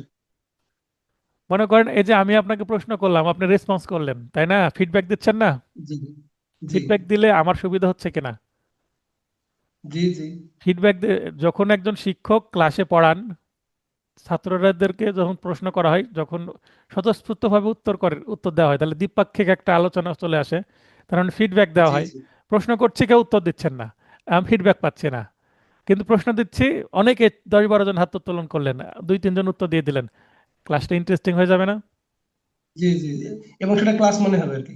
সেটা রিয়েল ক্লাসের মতন মনে হবে। এটা হচ্ছে ফিডব্যাক। তো ফিডব্যাক দিলে আমার পড়ানোর সুবিধা হবে। এখন বিচারক বিচার করবেন, বিচারকের কাজ কি ন্যায় বিচার নিশ্চিত করা না? জি। তো বিচারক ন্যায় বিচার করবেন। এখন সরকারি আইনজীবী কি বিচারককে হেল্প করেন না? হ্যাঁ, করে। সরকারি আইনজীবীর কাজ কি বিচারককে হেল্প করা। দেখবেন জি। একটা মিসকেস ফাইলিং হলো, আসামি পক্ষের আইনজীবী জামিনের জন্য প্রার্থনা করে তার পয়েন্টগুলো বললেন যে এই এই কারণে আমি জামিন চাচ্ছি ইওর অনার। তখন বিচারক তার কথা শোনার পরে পাবলিক প্রসিকিউটরকে বলবেন যে বলেন, আপনি এবার বলেন, মানে মামলার ফ্যাক্ট কি বলেন। তো দুই জি। তিন পয়েন্টে মামলার ফ্যাক্টটা উনি বলবেন, এই ফ্যাক্টটা বললে কি করছেন? বিচারককে হেল্প করছেন না? হ্যাঁ, হ্যাঁ, হেল্প কারণ করছেন, পাবলিক ইনফরমেশন দিচ্ছেন। প্রসিকিউটর জি। পাবলিক প্রসিকিউটর মামলাটাকে স্টাডি করেছেন, আর উনি জি। বিচারক তো সেখানে এসে মামলাটা তার সামনে নিয়ে আসা হলো, তো ওই সময় উনি 2-3 মিনিট সময় পাচ্ছেন মামলাটাকে দেখার জন্য। কিন্তু পাবলিক প্রসিকিউটর যদি উনি সঠিকভাবে স্টাডি করেন, তার মানে তার কাছে তো নথি আগে থেকে আসছে, তাই না? এবং জি। মিসকেস ফাইলিং করলে সঙ্গে সঙ্গে একটা কপি চলে আসে পিপির কাছে। তো পাবলিক প্রসিকিউটর যদি সঠিক কাজ করেন, তার মানে বিচারককে হেল্প করা হয়। রেজাউল ইসলাম হাত উত্তোলন করেছেন, লাইনে আসেন। রেজাউনুল, রেজুয়ান, সরি রেজওয়ান, রেজওয়ান ইসলাম ভাই, রেজওয়ান ভাই লাইনে আসবেন। এটা সমস্যা আপনাদের, পুরাতন স্টুডেন্ট আপনারা, লাইনে আসতে দেরি হয়। আচ্ছা, বিধি 6, চলমান মামলার বিষয়ে খবরের কাগজে সংবাদ প্রদান করা হতে বিরত থাকা। একটা মামলা চলছে, মামলার এখনো রায় হয়নি, এই বিষয়ে খবর দেওয়া ঠিক না। খবর যদি দেওয়া হয়, তাহলে আদালত কি হবে? বিভ্রান্ত হবে। কারণ একটা পাবলিক, মানে জনগণের একটা মতামত তৈরি হবে, পাবলিক ওপিনিয়ন তৈরি হবে না? একটা জি। জি। মামলার জি। বিষয়ে যদি খবরের কাগজে দেওয়া, পাবলিক ওপিনিয়ন তৈরি হবে, এবং খবরের কাগজ তো বিচারকও পড়েন, তখন পাবলিক ওপিনিয়নের মাধ্যমে বিচারক প্রভাবিত হয়ে একটা ভুল সিদ্ধান্ত দিতে পারেন কিনা? হ্যাঁ, দিতে পারে। দিতে পারে অনেক আবার সময় বিচারকের খবরের উপরও বিভিন্ন জায়গা থেকে চাপ আসতে পারে। খবরের কাগজে যখন সংবাদ প্রকাশিত হবে চলমান মামলার বিষয়ে, তখন যে সংবাদ প্রচার করবে তার ভুল হতে পারে না? ফ্যাক্ট, জি। জি। কারণ সে তো বিচার করছে না, সে আদালতে বসে থেকে সবকিছু তো অবজার্ভ করছে না, সে বিচারক তো না যে সে সঠিক তথ্য দিতে পারবে, সে সাংবাদিক। আর বর্তমানে সাংবাদিকতার কোন পর্যায়ে গেছে সবাই তো জানেন। জি জি জি। তো এমন কিছু মনে করেন তথ্য দিল যে তথ্যটাতে মিসলিডিং ইনফরমেশন থাকতে পারে, তখন পাবলিক ওপিনিয়ন তৈরি হলো, যে ওপিনিয়নটা হয়তো বা এখানে মামলাটা সঠিক, কিন্তু এখানে আসামির সাজা হওয়ার কথা, কিন্তু এমনভাবে উপস্থাপন করলো যে মামলাটা মিথ্যা। এখানে যে ভিকটিম সে মিথ্যা, মানে ব্লেম গেম খেলার চেষ্টা করছে এবং ভিকটিমকে, আসামিকে ফাঁসানো হয়েছে। এই ধরনের একটা যদি সংবাদ প্রচার করে, তাহলে পাবলিক ওপিনিয়ন তৈরি হলো হচ্ছে আসামির পক্ষে। তাহলে আসামি একটা পাবলিক সিম্প্যাথি পাবে, এবং এই পাবলিক সিম্প্যাথি পাওয়ার কারণে এখানে বিচারকেরও সেটা মনে হতে পারে, কারণ বিচারক তো জনগণ কি চাচ্ছে সেটা দিবে, দেওয়ার চেষ্টা করবে, যদিও সেটা ঠিক না। অনেক সময় দেখা যাচ্ছে যে এই মব তৈরি হতে পারে আদালতের সামনে, মানে জনগণের মত হ্যাঁ, মানে তৈরি হওয়ার পরে। জনরোষে, জনরোষে ভুল সিদ্ধান্ত হয়ে গেল। হ্যাঁ, হতে পারে। তো এই কারণে এটা নিষেধ করা হয়েছে। এটা যদি করা হয় তাহলে বিচারকের সাথে অন্যায় করা হচ্ছে, বিচারকের সাথে অন্যায়ের কারণে এটা এই অধ্যায়ের অংশ হয়েছে। বুঝতে পেরেছেন? জি। তো এখন প্রশ্ন আসতে পারে, চলমান মামলার বিষয়ে খবরের কাগজে সংবাদ প্রদান করলে কার প্রতি অন্যায় করা হবে? আদালতের প্রতি, বা এটা বিরত থাকা কার প্রতি আদালতের, মানে কার প্রতি দায়িত্ব? আদালতের প্রতি দায়িত্ব। বা কত অধ্যায়ের বিষয়বস্তু? তৃতীয় অধ্যায়ের। তাহলে কোন অধ্যায়ে কি আছে এটা একটু বোঝার জন্য এই সেন্সটা থাকতে হবে। বিচারক জি। নির্বাচনে রাজনৈতিক প্রভাব মুক্ত থাকা। তাহলে রাজনৈতিক যদি প্রভাব থাকে বিচারক হওয়ার জন্য, তাহলে ওই বিচারকের কাছ থেকে ন্যায় বিচার প্রত্যাশা করা যাবে না। বিজ্ঞ আদালতে যথাসময়ে হাজির হওয়া। আদালত বসে গেছে কিন্তু ভিতরে অ্যাডভোকেটরা নাই, মক্কেলরা নাই, তাহলে হবে? আদালত বসে থাকবে? বরং, আচ্ছা, যেটা আলোচনা করছিলাম যে বিজ্ঞ আদালতে যথাসময়ে হাজির থাকতে হবে অ্যাডভোকেট এবং মক্কেলদের। কারণ আমরা বসে থাকবো কিন্তু বিচারক যেন এসে বসে না থাকেন, কারণ ওনার সময়ের মূল্য আছে। জি। এই কারণে এটা করলে ওনার প্রতি সম্মান দেওয়া হবে। হাই স্কুল, কলেজ, ইউনিভার্সিটি যেখানে হোক না কেন, শিক্ষক এসে ক্লাসরুমে বসে থাকবেন আর স্টুডেন্টরা ক্লাসে নাই। ব্যাপারটা কেমন হলো, তাই না? এটা অসম্মান এবং বেইজ্জতি দুইটাই। হ্যাঁ, শিক্ষকের প্রতি অসম্মান তো, এরকমই বিষয়টা ধরে নেন। তো বিধি নয় বিজ্ঞ আদালতকে অহেতুক পরামর্শ প্রদান হতে বিরত থাকা। আদালত সিদ্ধান্ত নেবে, আদালতকে পরামর্শ দেওয়া যাবে না। আপনি আদালতের কাছে নিবেদন করবেন, প্রার্থনা করবেন আপনি যেটা চাচ্ছেন। এবং সর্বশেষ অধ্যায়, চতুর্থ অধ্যায়, জনসাধারণের প্রতি আচরণ। 8টি বিধি আছে এখানে। কাউকে হয়রানি করার উদ্দেশ্যে মামলা করা হলে তা পরিচালনা না করা। অপরপক্ষের সাথে ভালো ব্যবহার করা। কাউকে হয়রানি করার উদ্দেশ্যে দেওয়ানি মামলা করা হলে তা পরিচালনা করতে অস্বীকৃতি জানানো। মামলা করা হয়েছে, সেটা হচ্ছে অপরপক্ষকে জাস্ট হয়রানি করবে, এটা আপনি বুঝতে পারলেন যে স্যার আপনার মামলা শুধু ডিলে করতে থাকেন, মামলা আমার জিতা লাগবে না, তাহলে আপনি অস্বীকৃতি জানাতে পারেন। কোনো মামলা পরিচালনা করা বা না করার স্বাধীনতা একজন অ্যাডভোকেটের থাকবে। একটু আগে আমরা দেখলাম যে একজন অপরাধী এসে যদি মামলা দেয়, আমার নিতে অনীহা করা যাবে না। আবার এখানে বলা হচ্ছে একটা মামলা নিব কেন, এটা আমার স্বাধীনতা থাকবে। তো আমি অ্যাডভোকেট, কোন মামলাটা নিব কোন মামলাটি নিব না, এটা তো অবশ্যই আমার স্বাধীনতা থাকবে। তাহলে আবার বলা জি। হচ্ছে যে অনীহা প্রকাশ করা যাবে না অপরাধীর পক্ষে। তো সে অপরাধী হোক কি অপরাধী না, বা তাকে ফাঁসানো হয়েছে মিথ্যা মামলায়, সেটা বিচার্য বিষয় না।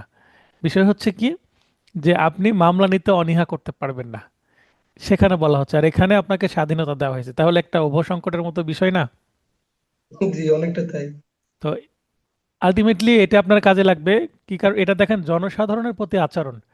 কারণ একজন জনসাধারণ আপনার কাছে আসলো, আসার পরে আপনি তার মামলা নিবেন কি নিবেন না সেটা আপনার বিষয়, কারণ সে কিন্তু পাবলিক, আপনার মক্কেল না। মক্কেল কি সেটা? না না না। তো একজন মক্কেল আসলো, আমি এখনো তার পক্ষে আইনজীবী হিসেবে কি হয়নি, নিযুক্ত হয়নি, মানে ওকালতনামা সাইন করিনি, তাহলে সে তো আমার মক্কেল না। সে একজন সাধারণ, জি। তো পাবলিক, তো পাবলিকের মামলা আমি নিব কি নিব না, নিলে মক্কেল হবে, তারপরে আমি তার অ্যাডভোকেট হব। তো সেটা আমার ইচ্ছা। আর উপরেরটাতে কি বলা হচ্ছে? এখানে মক্কেলের প্রতি আচরণ দুই, দ্বিতীয়তে বলা হচ্ছে নয় অপরাধীর পক্ষে মামলা পরিচালনায় অনীহা প্রকাশ না করা। এখানে অলরেডি আমি তার কি আইনজীবী, বুঝতে পেরেছেন? জি জি, আইনজীবী হওয়ার পরে বুঝতে পেরেছি যে সে এক্সাক্ট অপরাধী। এখানে মামলা গ্রহণের বিষয়ে বলা হচ্ছে না, মামলা তো অলরেডি গ্রহণ করে ফেলেছি এবং সে আমার জি মক্কেল জি হয়ে গেছে, ওকালতনামা সাইন হয়ে গেছে, আমি তার আইনজীবী। এখন আমি পরে বুঝতে পেরে বলছেন না বাবা, তোমার মামলা আমি আর পরিচালনা করব না, কারণ আমি বুঝতে পারছি তুমি অপরাধী। এটা অনীহাটা করা যাবে না, ঠিক আছে? জি আপনি জি চাইলে মামলা ছেড়ে দিতে পারেন এনওসি দিয়ে, সেটা সুযোগ আছে, কিন্তু অনীহা করা যাবে না। মানে আমি ঝুলাই রাখছি কিন্তু ঠিকভাবে কাজ করছে না, বুঝতে পেরেছেন? তাহলে কি মক্কেলের জি ক্ষতি হবে জি তো। তাহলে পার্থক্য জি বুঝতে পারছেন? এটা হচ্ছে দ্বিতীয় অধ্যায়। মক্কেলের প্রতি অন্যায় হবে এটা কাজ। আপনাকে ভরসা করে জি মামলা দিল, আপনি ফিউ নিলেন কিন্তু কাজ করছেন না, এটা করা কি ঠিক হবে? জি, দ্বিতীয় অধ্যায় হচ্ছে অ্যাডভোকেট হিসেবে নিযুক্ত হওয়ার পরে আর অনীহা দেখানো যাবে না। হ্যাঁ। আর চতুর্থ অধ্যায় হচ্ছে যে জনসাধারণের প্রতি আমি নিতেও এক, পারি, নাও নিতে মানে পারি। আমি মক্কেল এখনো আমার না, সে আসলে আমি নিব কি নিব না, এটা মামলা গ্রহণ করব কি করব না সেই ডিসিশন। তাহলে জি প্রথমত জি দুইটা পড়তে গেলে একই মনে হলো, পার্থক্যটা এবার ক্লিয়ার হলো কিনা? জি জি জি জি স্যার। এই জায়গা নিয়ে কিন্তু প্রশ্ন আসে, বিগত সালে এসেছে, অনেকে কনফিউজড হয়। বিধি 6, কোনো সভায় উপস্থিত হলে, নূর মোহাম্মদ, নূর মোহাম্মদ ভাই,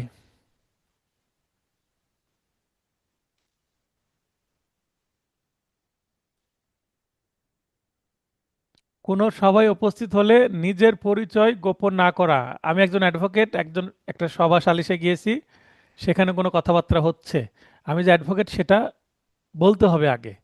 কারণ একজন অ্যাডভোকেট থাকলে সেখানে যেভাবে মানুষ কথা বলবে, অ্যাডভোকেট পরিচয় না দিলে অন্যভাবে আপনাকে আদারওয়াইজ নিতে পারে, বুঝতে জি পেরেছেন? কারণ আপনি আইন জানেন, আপনার সামনে মানুষ বেআইনি কাজ করার সাহস পাবে না এবং সেইভাবে কথা বলবে। এবং একটা সভায় একটা আইনজীবী উপস্থিত থাকার অর্থ কি? ছোটখাটো একটা আদালতের মতন, তাই না? জি জি তার মানে জি পরিবেশটা ফর্মাল হবে। তাই আপনার জি সভাতে বিশৃঙ্খলা এড়ানোর জন্য নিজের পরিচয়টা আগেই দিয়ে দেন। পরিচয় গোপন করার দরকার নাই, মানে স্পায়ের দায়িত্ব পালন করার দরকার নেই, আপনি ওপেন কাজ করেন। পূর্বে বিচারক হিসেবে কোনো বিষয় অবগত হয়ে উক্ত বিষয়ে পরবর্তীতে আইনজীবী হিসেবে দায়িত্ব গ্রহণ হতে বিরত থাকা। মনে করেন একজন বিচারক, তিনি ম্যাজিস্ট্রেট হোক বা সিভিল জাজ হন বা জেলা জজ হন বা জাস্টিস হন, তিনি বিচার বিভাগে ছিলেন, বিচারক হিসেবে দায়িত্ব পালন করেছেন, কোনো কারণে তার ভালো লাগলো না, তিনি চাকরি ছেড়ে দিয়ে, অ্যাডভোকেট লাইসেন্স ছিল তার, অথবা পরে লাইসেন্স নিলেন, নিয়ে তিনি এখন অ্যাডভোকেট হিসেবে প্র্যাকটিস করছেন। এখন উনি বিচারক হওয়ার সময় একটা মামলা পরিচালনা করতে গিয়ে একটা তথ্য জেনেছেন।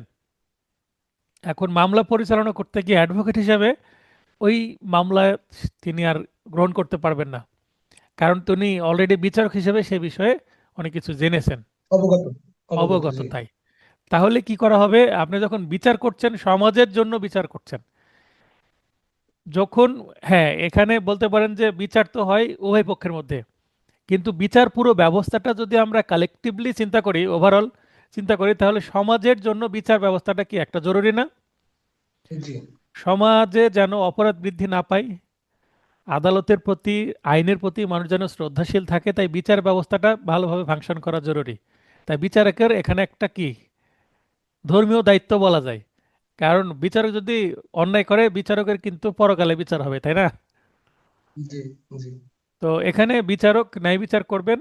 এখন বিচার করতে গিয়ে তিনি কোনো কিছু জেনেছেন, অথবা মনে করেন 164 ধারায় কেউ যদি জবানবন্দি দেয় বিচারকের কাছে, দোষ স্বীকার করে, সে জবানবন্দি সম্পর্কে তিনি জেনেছেন, তো এইভাবে বিচারক হিসেবে যেটা জানলেন, পরে অ্যাডভোকেট হিসেবে সেটা মানে ওই মামলা পরিচালনা করা যাবে না, কারণ পরিচালনা করলে তার তথ্য তো ব্যবহার হতে পারে, তাই না? জি এটা অনেকটা সাক্ষ্য আইনের 126 ধারার সাথে মানে কি হয়ে যাবে, মানে অপোজিট হয়ে যাবে, বা এখানে ইয়া তৈরি হবে, সাংঘর্ষিক, সাংঘর্ষিকতা সাংঘর্ষিক। তৈরি হবে, হ্যাঁ। তো এই কারণে এই ব্যবস্থাটা করা হয়েছে। এটাও কিন্তু আসে, এমসিকিউ প্রশ্নেও আসে, রিটেনেও আসবে, আসার সম্ভাবনা বেশি, বিগত সালে এসেছে। 8, কোনো অ্যাডভোকেট প্র্যাকটিসের পাশাপাশি অন্য কোনো পেশা বা ব্যবসা বা সক্রিয় অংশীদার বা পার্টনারশিপ, যেটা বিজনেস বা বেতনভুক্ত কর্মকর্তা বা কর্মচারী হিসেবে নিজেকে জড়াবেন না। তার মানে অ্যাডভোকেট হলে আপনি একটা পেশায় মনোনিবেশ করেন। এখন বলতে পারেন স্যার আপনার পেশা কি অ্যাডভোকেটের মধ্যে পড়ছে, যেটা আমি পড়াচ্ছি অনলাইনে? পড়ছে না, কিন্তু আইন নিয়ে যেহেতু আলোচনা করছি, আর এইটা বিষয়ে বার কাউন্সিল বা হাইকোর্ট কোনো নির্দেশনা দেওয়া নাই যে অ্যাডভোকেট তিনি শিক্ষকতা করতে পারবেন কিনা অনলাইনে বা অফলাইনে, কোচিং পরিচালনা করতে পারবেন কিনা, এটা বিষয়ে কোনো নিষেধাজ্ঞা যেহেতু নাই বা স্পষ্ট কোনো বিধিবিধান নাই, যদি হাইকোর্ট বা বার কাউন্সিল এই ধরনের বলে যে অনলাইনে আপনারা যা পড়াচ্ছেন এটা করা যাবে না, অনেক অ্যাডভোকেটকে আমরা দেখেছি প্র্যাকটিস করেন, পাশাপাশি ল কলেজের শিক্ষক তিনি, আছে না? জি, আবার অনেক জাজরা পর্যন্ত তো ক্লাস নেয় স্যার বিভিন্ন প্রাইভেট কোচিং সেন্টারে। তো এখানে জাজরা ক্লাস নিতেই পারেন, জাজদের, এটা তো জাজদের জন্য প্রযোজ্য না, এটা অ্যাডভোকেটদের জন্য প্রযোজ্য এই জি, তা ঠিক। 42টা বিধান। জি জি জি বুঝতে পেরেছেন? জি জি তো এখানে কোচিং ব্যবস্থার বিরুদ্ধেই তো, কোচিং ব্যবস্থাটা তো, অনেক কোচিং ব্যবস্থাই তো একটা অনৈতিক বেসমেন্টের উপর দাঁড়িয়ে আছে, তাই না?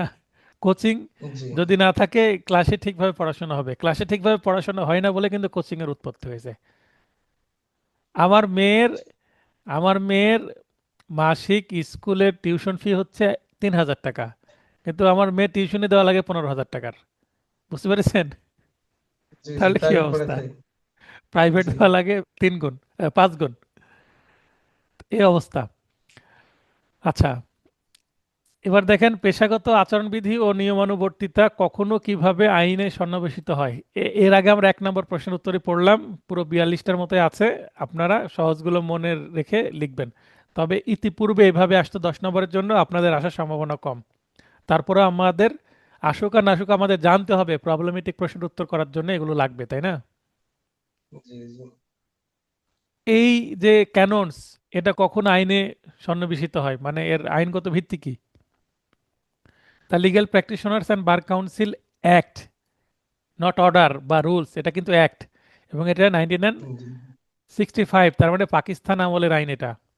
এর 48 কিউ কিউ ধারায়, যেহেতু এটা অ্যাক্ট তাই এটা অনুচ্ছেদ না, ধারা, প্রদত্ত ক্ষমতা বলে, জি এবং 1969 সালের 5 জানুয়ারি তারিখে গৃহীত, গৃহীত বানানটা ঠিক করে নেবেন, রিকার হবে। সিদ্ধান্ত অনুযায়ী বাংলাদেশ বার কাউন্সিল কর্তৃক প্রণীত আইনজীবীদের অবশ্য পালনীয় দায়িত্ব ও কর্তব্যসমূহ পেশাগত আচরণ ও শিষ্টাচার বিধিমালা বা ক্যাননস অফ প্রফেশনাল কন্ডাক্ট অ্যান্ড ইটিকুইট নামে আইন হিসাবে সন্নিবেশিত হয়। তার মানে এর আগে এই ধরনের কোনো বিধিমালা ছিল না, এই সময়ে বিধিমালাটা আসে কত সালে? 69 সালে, তাই না? জি এতটুকু 2 নম্বরের জন্য আসতে পারে, নাও আসতে পারে, মানে এটা খুব একটা ইম্পর্টেন্ট প্রশ্ন না, কিন্তু আপনি অ্যাডভোকেট হিসেবে এই তথ্যগুলো জানাটা জরুরি। তো এই ক্যাননসগুলোর উদ্দেশ্য কি প্রণয়ন করার, বা এর প্রয়োজনীয়তা কতটুকু, বা এর আবশ্যকতা কতটুকু আলোচনা, বা এর গুরুত্ব কতটুকু, যেভাবে প্রশ্ন আসুক না কেন উত্তর একই। একটি সভ্য সমাজের অপরিহার্য বৈশিষ্ট্য হলো আইনের শাসন। এই কথাটুকু আমার বানানো, আমার নিজে থেকে তৈরি, কোথাও আমি পাইনি। আইনের শাসন ব্যতি রেখে আদর্শ বিচার ব্যবস্থাও কল্পনা করা যায় না। সমাজের সকল নাগরিকের আইনের আশ্রয় লাভের সমান অধিকার ও তাদের যান মাল ও সম্মানের নিরাপত্তার বিধান নিশ্চিতকরণ রাষ্ট্রের অন্যতম দায়িত্ব। উক্ত উদ্দেশ্যে আইনজীবীদের স্বীয় পেশার সদস্য, মক্কেল, আদালত এবং জনগণের, তাহলে স্বীয় পেশার সদস্য তার মানে কি অ্যাডভোকেট অপর অ্যাডভোকেটের প্রতি, মক্কেল, আদালত জি এবং জনসাধারণ, তার মানে 4টা অধ্যায়ের যে বিষয়বস্তু সেটা আমি এখানে কভার করলাম। সঙ্গে জি জি সুসম্পর্ক বজায় রাখার ন্যায় গুরুত্বপূর্ণ দায়িত্ব সুষ্ঠুভাবে পালনের লক্ষ্যে সুনির্দিষ্ট পেশাগত আচরণবিধি প্রণয়নের বিশেষ উদ্দেশ্য রয়েছে বা প্রয়োজনীয়তা রয়েছে বা আবশ্যকতা রয়েছে। এখানে 3টা শব্দ এসেছে, যদি উদ্দেশ্য আছে জাস্ট উদ্দেশ্য লিখবেন, প্রয়োজনীয়তা বলে প্রয়োজনীয়তা লিখবেন, প্রশ্ন যেভাবে আসবে শব্দটা সেভাবে চয়ন করবেন, ঠিক আছে? জি তার মানে যদি একটা নিয়ম থাকে তাহলে নিয়ম শৃঙ্খলার মধ্যে চলবে, আর নিয়ম না থাকলে যে কেউ তো আইন ভঙ্গ করবে, তাই না? জি আর তখন জি অ্যাডভোকেটদের মধ্যে কি তৈরি হবে? একটা সমস্যা তৈরি হবে। তো আইন থাকলে আইন যখন মানবেন তখন সবকিছু সুন্দরভাবে পরিচালিত হবে।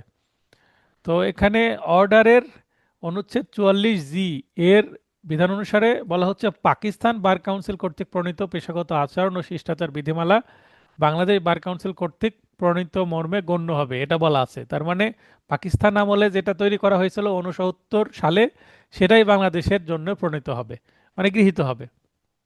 পেশাগত আচরণ ও শিষ্টাচার বিধিমালায় ব্যবহৃত পাকিস্তান শব্দটি বাংলাদেশ শব্দটি দ্বারা প্রতিস্থাপিত হবে, মানে যেখানে যেখানে পাকিস্তান আছে সেখানে সেখানে বাংলাদেশ শুধু যুক্ত হবে, পাকিস্তান কেটে। এতটুকুই শুধু পরিবর্তন করেছে, মানে বাংলাদেশ কিছুই করেনি, জাস্ট পাকিস্তানেরটাই ধার করে নিয়েছে। বোঝা গেল? জি জি। নতুন আরো কিছু বিধিমালা যুক্ত হওয়া দরকার, যেমন অনলাইনে আমরা পড়াতে পারবো কিনা, স্পষ্ট পড়াতে পারবো কি পারবো না এটাও তো লিখে দেওয়া দরকার, তাই না? জি একটু ব্যাখ্যা দেওয়া দরকার। টিকা লিখন কনফ্লিক্টিং ইন্টারেস্ট। কনফ্লিক্টিং ইন্টারেস্ট মানে উভয় পক্ষে মামলায় জড়িত হওয়া, নিযুক্ত যুক্ত হওয়া। হওয়া। তো সেটা যদি সংক্ষেপে টিকা লিখতে আসে তখন আপনাকে বলতে হবে, যখন কোনো অ্যাডভোকেট একই মামলায় বাদী ও বিবাদী উভয় পক্ষের আইনজীবী হিসেবে নিযুক্ত হন তখন তিনি পেশাগত অসদাচরণের দায়ে দোষী হবেন। তাহলে এই ক্যাননসের অধ্যায় 2 বিধি 4 এর বিধান মতে উক্ত আচরণকে কনফ্লিক্টিং ইন্টারেস্ট বা উভয় পক্ষে নিযুক্তি বলে। ছোট একটা উত্তর হয়ে গেল 2-1 নম্বরের জন্য, ঠিক আছে। জি তথ্য শেষ ক্যানন্স থেকে, এবার শুরু হলো প্রবলেমেটিক প্রশ্ন। প্রবলেমেটিক প্রশ্নের উত্তরগুলো আমি একটু দ্রুত আলোচনা করব যেন ক্লাসটা শেষ করতে পারি। যিনি বুঝতে পারবেন না অবশ্যই হাত উত্তোলন করে প্রশ্ন করবেন, অথবা ক্লাস শেষে প্রশ্ন করবেন, অথবা ক্লাস শেষ হয়ে যাওয়ার পরে মেসেজ করবেন। জনাব ক, মানে অ্যাডভোকেটের নামে ক, একজন অ্যাডভোকেট, তাহলে ক নামক একজন অ্যাডভোকেট, তিনি সোনালী ব্যাংকে প্যানেল আইনজীবী হিসাবে ব্যাংকের পক্ষে একটি মামলা পরিচালনা করে 20 লক্ষ টাকা আদায়ের ডিগ্রি লাভ করেন। তার মানে মামলার ভ্যালু হচ্ছে কি 20 লক্ষ টাকা। মনে করেন একজন বিশ জি লক্ষ টাকা নিয়ে ঋণ ঋণ খেলাপি হয়ে গেছে, এখন অর্থঋণ আদালতে মামলা হয়েছে টাকাটা রিকভারি করার জন্য, আপনি আইনজীবী কার জি পক্ষে? সোনালী ব্যাংকের পক্ষে। জি এবার ব্যাংক কর্তৃপক্ষ বলছে যে ডিক্রি কার্যকর করার জন্য সংশ্লিষ্ট জমি ক্রয় করতে অনুরোধ করে। এখন টাকা দিতে পারেনি বিবাদী, তার বিবাদীর যে জমি মর্টগেজ রেখে ঋণ নিয়েছিল 20 লক্ষ টাকা, ওই জমিটা কি করা হচ্ছে? ক্রোক করা হচ্ছে এবং অকশনে বিক্রি ব্যবস্থা হচ্ছে। এবার অকশনে কার কাছে বিক্রি করব? স্যার আপনিই নেন। ব্যাংকের ম্যানেজার আপনাকে বলছে যে স্যার অকশনে না দিয়ে আপনি নিজে এটা কিনে নেন। বুঝতে পেরেছেন? জি জি তাহলে জি আমরা কি দেখলাম? মক্কেলের এখানে ব্যাংক তো মক্কেল, তাহলে এখানে জি মামলায় ব্যাংক জিতে গেছে, তার মানে এই প্রপার্টিটা নালিশি সম্পত্তি এবার আপনার মক্কেলের ব্যাংকের হয়ে গেছে, তাই না? জি এটা তো আপনি নিতে পারবেন না। তো আপনি তো চালাক মানুষ, কি করেছেন দেখেন। তো তদনুযায়ী তিনি ডিক্রি জারির নিলাম হতে তার 2 সন্তানের নামে 2টি কবলা দলিল মূলে জমি খরিদ করেন। মনে করেন আমি অ্যাডভোকেট, আমি নিজের নামে না করে আমার ছেলে মেয়ের নামে কি করে দিলাম, এই সম্পত্তিটা করে নিলাম, মানে একটু চালাকি করলাম যেন বোঝা না জি যায়।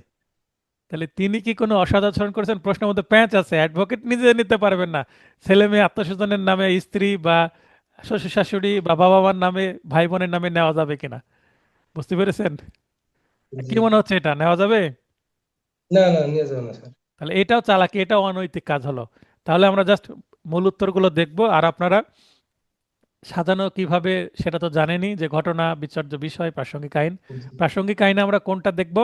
2 অধ্যায়ের 5 নং বিধি, ফি এর পরিবর্তে মক্কেলের নালিশে সম্পত্তি গ্রহণ করা হতে একজন আইনজীবী বিরত থাকবেন। এখানে কিন্তু আমরা প্রথমে যে একে যেটা বলা হচ্ছে, 2-এর 1-এ বলা হচ্ছে যে সম্পত্তি অর্জন করবেন, এখানে কিন্তু সম্পত্তি অর্জন হয়েছে কিন্তু ফি এর পরিবর্তে। এটা মনে হচ্ছে জি না ফি এর পরিবর্তে? জি জি এই কারণে এখানে 2-এর 5 হবে, অনেকে 1 ভেবে কনফিউজড হতে পারেন। ঠিক আছে, তাহলে এটা কি হবে? যে উক্ত কর্মকাণ্ড দ্বারা একজন অ্যাডভোকেট হিসাবে পেশাগত আচরণ ও শিষ্টাচার বিধিমালা এর 2 অধ্যায়ের 5 নং বিধির স্পষ্ট লঙ্ঘন স্পষ্ট। করতে অসদাচরণ করেছেন। এই যে আমি এতটুকু করে জি। মূল জায়গায় আলোচনা করছি, তাতে কি প্রবলেম হচ্ছে আপনাদের? না না না, ঠিক আছে স্যার। বাকিটুকু আপনারা পড়ে নেবেন, পড়ে নিয়ে যদি বুঝতে না পারেন আমাকে প্রশ্ন করবেন। তবে এই প্রবলেমেটিক প্রশ্নের উত্তরগুলো মূল জায়গাগুলো বুঝে নিজের ভাষায় লিখতে পারলে সবচেয়ে বেটার হয়, মুখস্থ করার কোনো প্যারা নাই। আর যদি আপনি বুঝতে না পারেন, আপনি তো অ্যাডভোকেট হিসাবে প্র্যাকটিসই ভালো করতে পারবেন না। আপনার কাছে সমস্যা আসবে, আপনি বুঝতে পারবেন না কোন ধারায় কিভাবে মামলা করব, তাই না? জি আবার দেখেন, একজন আইনজীবী একটি কোম্পানির রিটেলার হিসেবে কাজ করার সময় উহার একজন পরিচালক সম্পর্কে কিছু তথ্য অবগত হন। তাহলে তথ্য অবগত হয়েছেন। রিটেনারশিপ শেষ হওয়ার পর তার প্রতিপক্ষ পরিচালকগণের পক্ষে তিনি আইনজীবী হিসেবে একটি মামলা পরিচালনা করেন। ইহা কি পেশাগত অসদাচরণ হবে কিনা? এখন দেখি আমরা। তো দুইয়ের বিধান মতে দুইয়ের বিধানে কি বলা আছে? একজন আইনজীবীকে তার মক্কেলের গোপনীয়তা রক্ষা করতে হবে, সাক্ষ্য আইনের 126-এ বলা আছে। কিন্তু কিন্তু আমরা যেহেতু জি সাক্ষ্য আইন পড়ছি না, তাই আমাদের এই আইন দিয়ে ব্যাখ্যা দিতে হবে, তাই না? জি কিন্তু তিনি গোপনীয়তা তো প্রকাশ করে দিচ্ছেন, তাহলে কি এটা কি অসদাচরণ হবে, তাই না? জি অসদাচরণ। অসদাচরণ বললে গণ্য হবে। কারণ ব্যাখ্যাটা এই যে আইনটা বলে দিলেই হয়ে যাবে। এরপর একটা বিশাল প্রশ্ন, প্রশ্ন পড়তে পড়তে 5 মিনিট শেষ। পরীক্ষার হলে গিয়ে এর ধরনের বড় প্রশ্ন আসলে প্যানিক হওয়ার দরকার নেই, পড়ে দেখবেন যে হয়তো কমন চলে আসছে, ভাষাটা সব পরিবর্তন করে দিয়ে। সিটি ব্যাংক লিমিটেডের নিয়োগপ্রাপ্ত আইন উপদেষ্টা হিসেবে মোহাম্মদ নুরুজ্জামান ব্যাংকের পক্ষে মোকদ্দমা দায়ের করে ওই সব পরিচালনা করে আসছেন, মানে অনেকগুলো মামলা পরিচালনা করে আসছেন। একজন ঋণ খেলাপির নিকট থেকে 5 লক্ষ টাকা আদায়ের লক্ষ্যে একটি মানি স্যুট, মানে অর্থ ঋণ আদালতের মামলা বা টাকার মামলা দায়েরের জন্য ব্যাংক মিস্টার জামান বলতে নুরুজ্জামানের কথাই বলা হচ্ছে, তাই না? জি প্রয়োজনীয় কাগজপত্র ও কোর্ট ফি বুঝিয়ে দেন। কাগজপত্র কোর্ট ফি দিয়ে দিল। মিস্টার জামান যথাসময়ে মামলার আর্জি মুসাবিদা প্রস্তুত করে 10,000 টাকা ফিসের বিল ব্যাংকে প্রেরণ করেন, যে আমার ফাইলিং ফি বাবদ 10,000 টাকা। তার মানে এখানে যখন সাধারণ মক্কেল হয় তখন ক্যাশে কিন্তু কি হয়, লেনদেন হয়। আর লেনদেন নাই। কোনো প্রতিষ্ঠানের পক্ষে অ্যাডভোকেট হলে আপনাকে বিল দিতে হয়, এবং বিলের বিপরীতে বিল ইস্যু হবে ব্যাংক থেকে, তারপরে আপনি টাকা পাবেন অথবা আপনার অ্যাকাউন্টে টাকা চলে আসবে। জি জি 4 মাস কাল সময়ের মধ্যে পুনরায় পুনরায় বা পুন তাগিদ সত্ত্বেও ব্যাংক মিস্টার জামানের প্রাপ্ত ফিসের টাকা পরিশোধে ব্যর্থ হয়। 5-10 আপনি 10,000 টাকা ফি পাঠিয়ে দিলেন, মিস্টার জামান পাঠিয়ে দিল, কিন্তু 4 মাস হয়ে গেছে তারপরেও কিন্তু টাকা দিচ্ছে না ব্যাংক। আমারও এরকম হয়েছে, জি 1 বছর পরে। আমি একটা ব্যাংকের কাজ করেছি দীর্ঘদিন, এখনো কিছু কিছু করি। তো এইগুলোর কারণে ওই ব্যাংকের কাজ করা আমি বন্ধ করে দিয়েছি, কমিয়ে দিয়েছি। 1 বছরও ডিলে করে ফি দিতে। এমনিতেও ব্যাংকের আচ্ছা কাজ করলে জেনারেল মক্কেলের থেকে যে ফি, তার থেকে একটু কম নেওয়া হয়।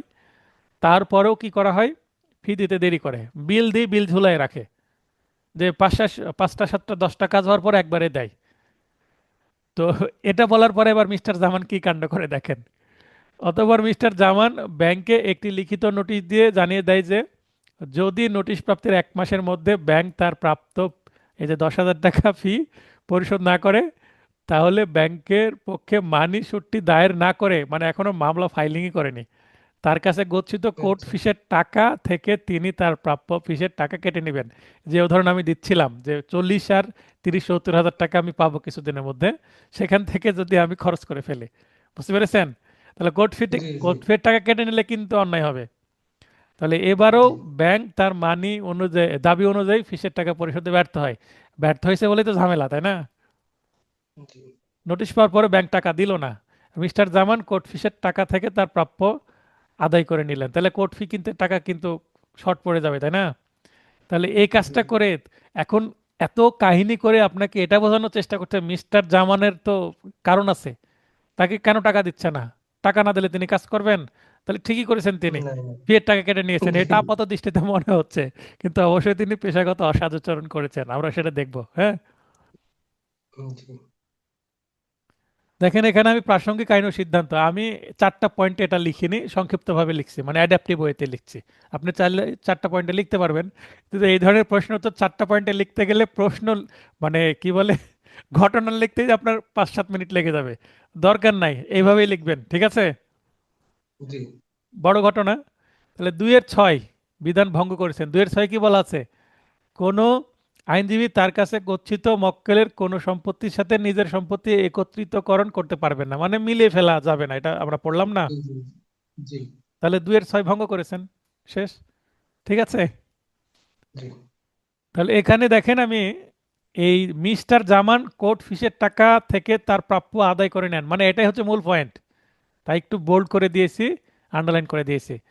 এরপরে দেখেন প্রাপ্য ফিসের টাকা, টাকা কোর্ট ফি বাবদ দেওয়া টাকা থেকে কেটে নেন, তার মানে একই প্রশ্ন মনে হচ্ছে না?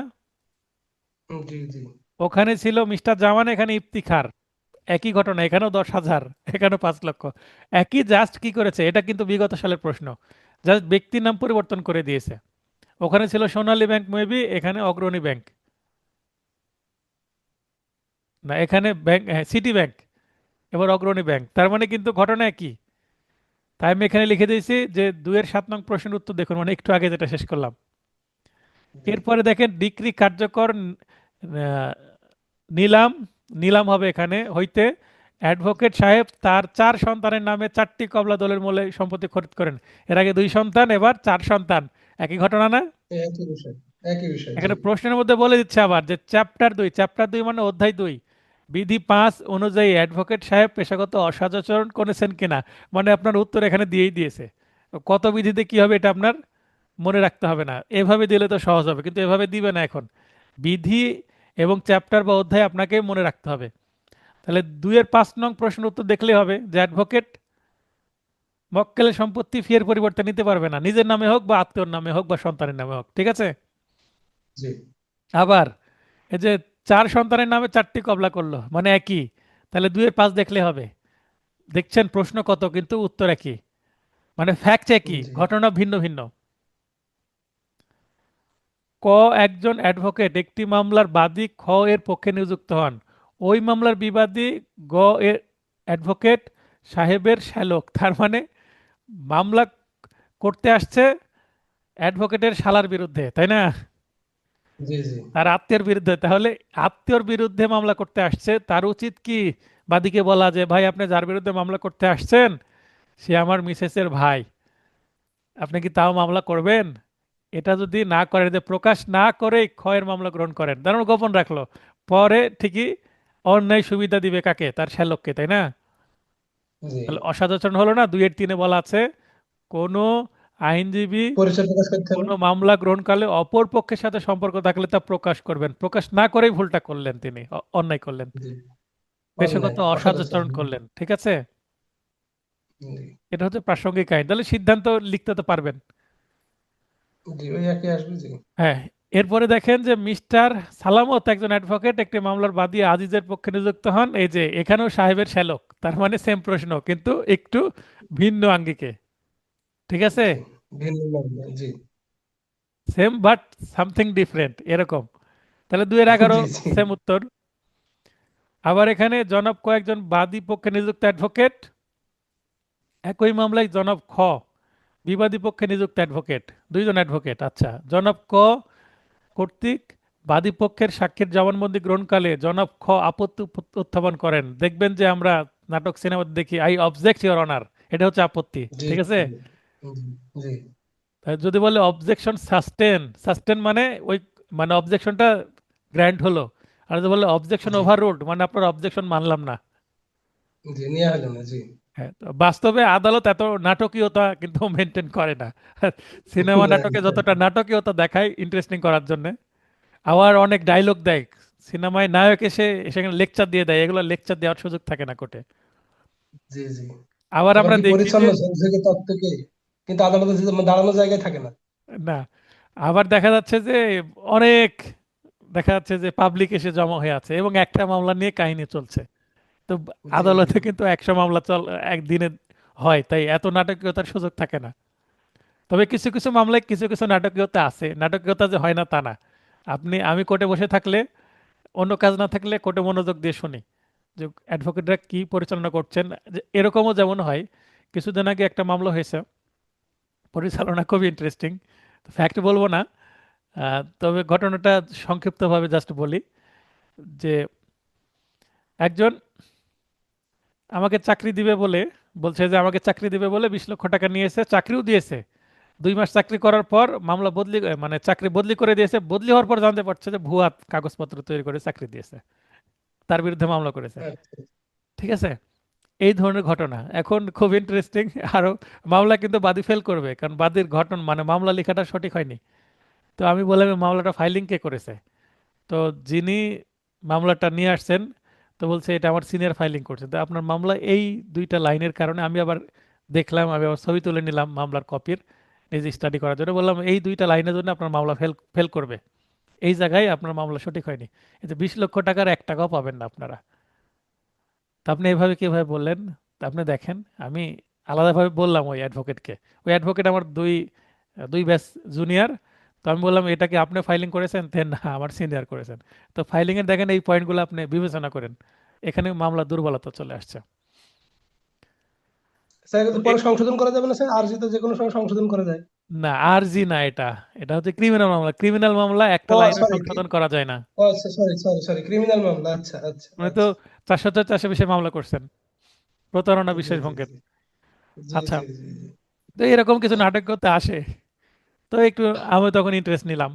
তো কি চলছে আদালতে বসে, যেমন আমরা 3 ইডিয়ট মুভিতে যখন নায়ককে এক ক্লাসরুম থেকে বের করে দেয়, অন্য ক্লাসরুমে বসে থাকে, সেখানেও জ্ঞান বিতরণ হচ্ছে, তাই না?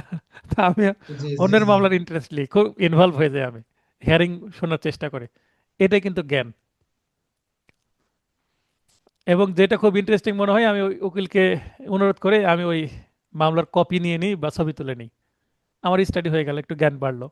হ্যাঁ, এটা প্র্যাকটিক্যাল অবজারভেশন, ভালো এটা। হ্যাঁ। তো জনাব ক, উক্ত প্রশ্নটি একটি লিডিং কোশ্চেন, এটা বলছেন। জনাব ক হুম। তীব্রভাবে আপত্তি তোলে জনাব খ এর আইনের জ্ঞান সম্পর্কে প্রশ্ন তোলেন। বল আপনি জানেন এটা লিডিং কোশ্চেন কিনা? মানে অপর নিজেদের সাথে ঝগড়া শুরু হয়ে গেল, বুঝতে পেরেছেন? তাদের মধ্যে জি কথা জি কাটাকাটি ও উত্তপ্ত বাক্য বিনিময় হয়। যখন বলবে একজন যে আপনি তো আইনই জানেন না, এটা লিডিং কোশ্চেন কিনা আপনি জানেন, এটা বোঝেন, আগে আইন পড়ে আসেন, এই ধরনের আচ্ছা, কথা যদি আদালতে বলা হয়, তাহলে ভীষণ অপমান করা হলো না? জি জি এখন আদালত বলতে আপনারা থামেন, সিনিয়র আপনারা থামেন, শান্ত করার চেষ্টা করছে, নাটকীয়তা শুরু হয়ে গেল না? জি। কিন্তু কথা কাটাকাটির শেষ পর্যন্ত ধস্তাধস্তি শুরু হয়েছে, মানে একজন আরেকজনকে ধাক্কা ধাক্কি শুরু করেছে। এই হ্যাঁ কাজটা হ্যাঁ। করা যাবে কিনা? না না অবশ্যই না। করা যাবে না, কিন্তু এটা ক্যানোনসের কত ধারার, মানে কত অধ্যায় কত বিধি, বা কোন চ্যাপ্টারে কোন বিধি কোন রুলে আছে সেটা বলতে হবে তো। এর প্রাসঙ্গিক আইন দেখি, জি এটা দুইটাতে আছে, না কয়েকটাতে আছে। অধ্যায় 1 এর বিধি 1 এর বিধার মধ্যে কি বলা হয়েছে? 1-এ বলছে অ্যাডভোকেটগণকে তাদের পেশাগত মর্যাদা সমুন্নত রাখতে হবে। আমি একজন অ্যাডভোকেট, গাউন পরে আছি, আরেকজন অ্যাডভোকেট, আমরা যদি আদালতে ধস্তাধস্তি করি, নিজেদের সম্মান থাকবে? না না না। সম্মান মর্যাদা থাকবে না, তাহলে এটা একটা পয়েন্ট কিনা? জি অবশ্যই। এটা কিন্তু আমি অনেক গাইডে দেখছি, এই 1-এর একটা দেয়নি, আমি এটা অ্যাড করে দিয়েছি। না, আমরা লিখলেই তো আপনার হচ্ছে যে মানে 2 নম্বরটা দিয়ে দিতাম, 1-এর 7 বিধি দিয়ে দিতাম, 1-এর 7। Clients not advocates. হ্যাঁ, তো অ্যাডভোকেটগণ নিজেদের মধ্যে ব্যক্তিগত বিবাদ এড়িয়ে চলবেন, এটা তো হয়, কিন্তু মর্যাদা তো যাচ্ছে ধস্তাধস্তি হ্যাঁ করলে, অবশ্যই অবশ্যই। ঝগড়া করলে। জি জি জি জি। আবার 3-এর 1-এর বিধান মতে আদালতের প্রতি অ্যাডভোকেটদের শ্রদ্ধাশীল মনোভাব প্রকাশ। এখানে আদালত কোর্টে বসে আছেন, তার সামনে যদি আমি এরকম করি, তাহলে আদালতকে এটা কি আদালত সম্মান মানে না। দেওয়া হলো? তাহলে এখানে কিন্তু না তিনটা না। আসছে, তো তিনটা দেওয়ার চেষ্টা করলে ভালো হয়। আমি তো শিখিয়ে দিলাম এবং আমি ব্যাখ্যাও করে দিলাম, এবং এই জি কারণেই জি আমি আগে প্রতিটা ক্যাননস আলোচনা করে নিলাম, যেন আপনাদের ধরতে সুবিধা হয়। ক্যানন সবগুলো হয়তো বা লিখতে আসবে না, কিন্তু এখানে আপনার কাজে লাগছে তো, তাই না? জি এবার আপনি সিদ্ধান্ত লিখতে পারবেন কোথায় কিভাবে হয়েছে, এবং পড়ে নিলে বুঝতে পারবেন, কারণ আমার খুব সহজ ভাষায় লেখা আছে। আচ্ছা, এবার কি হয়েছে, এখানেও ধস্তাধস্তি হয়েছে, তার মানে একই প্রশ্ন, একটু ভিন্ন নাম টাম ব্যবহার করা হয়েছে, ক খ এর পরিবর্তে রহিম এবং জনাব সাদুল্লাহ এখানে। তাহলে 2-এর 13 নং প্রশ্ন, একটু আগের প্রশ্নটা দেখলেই হবে।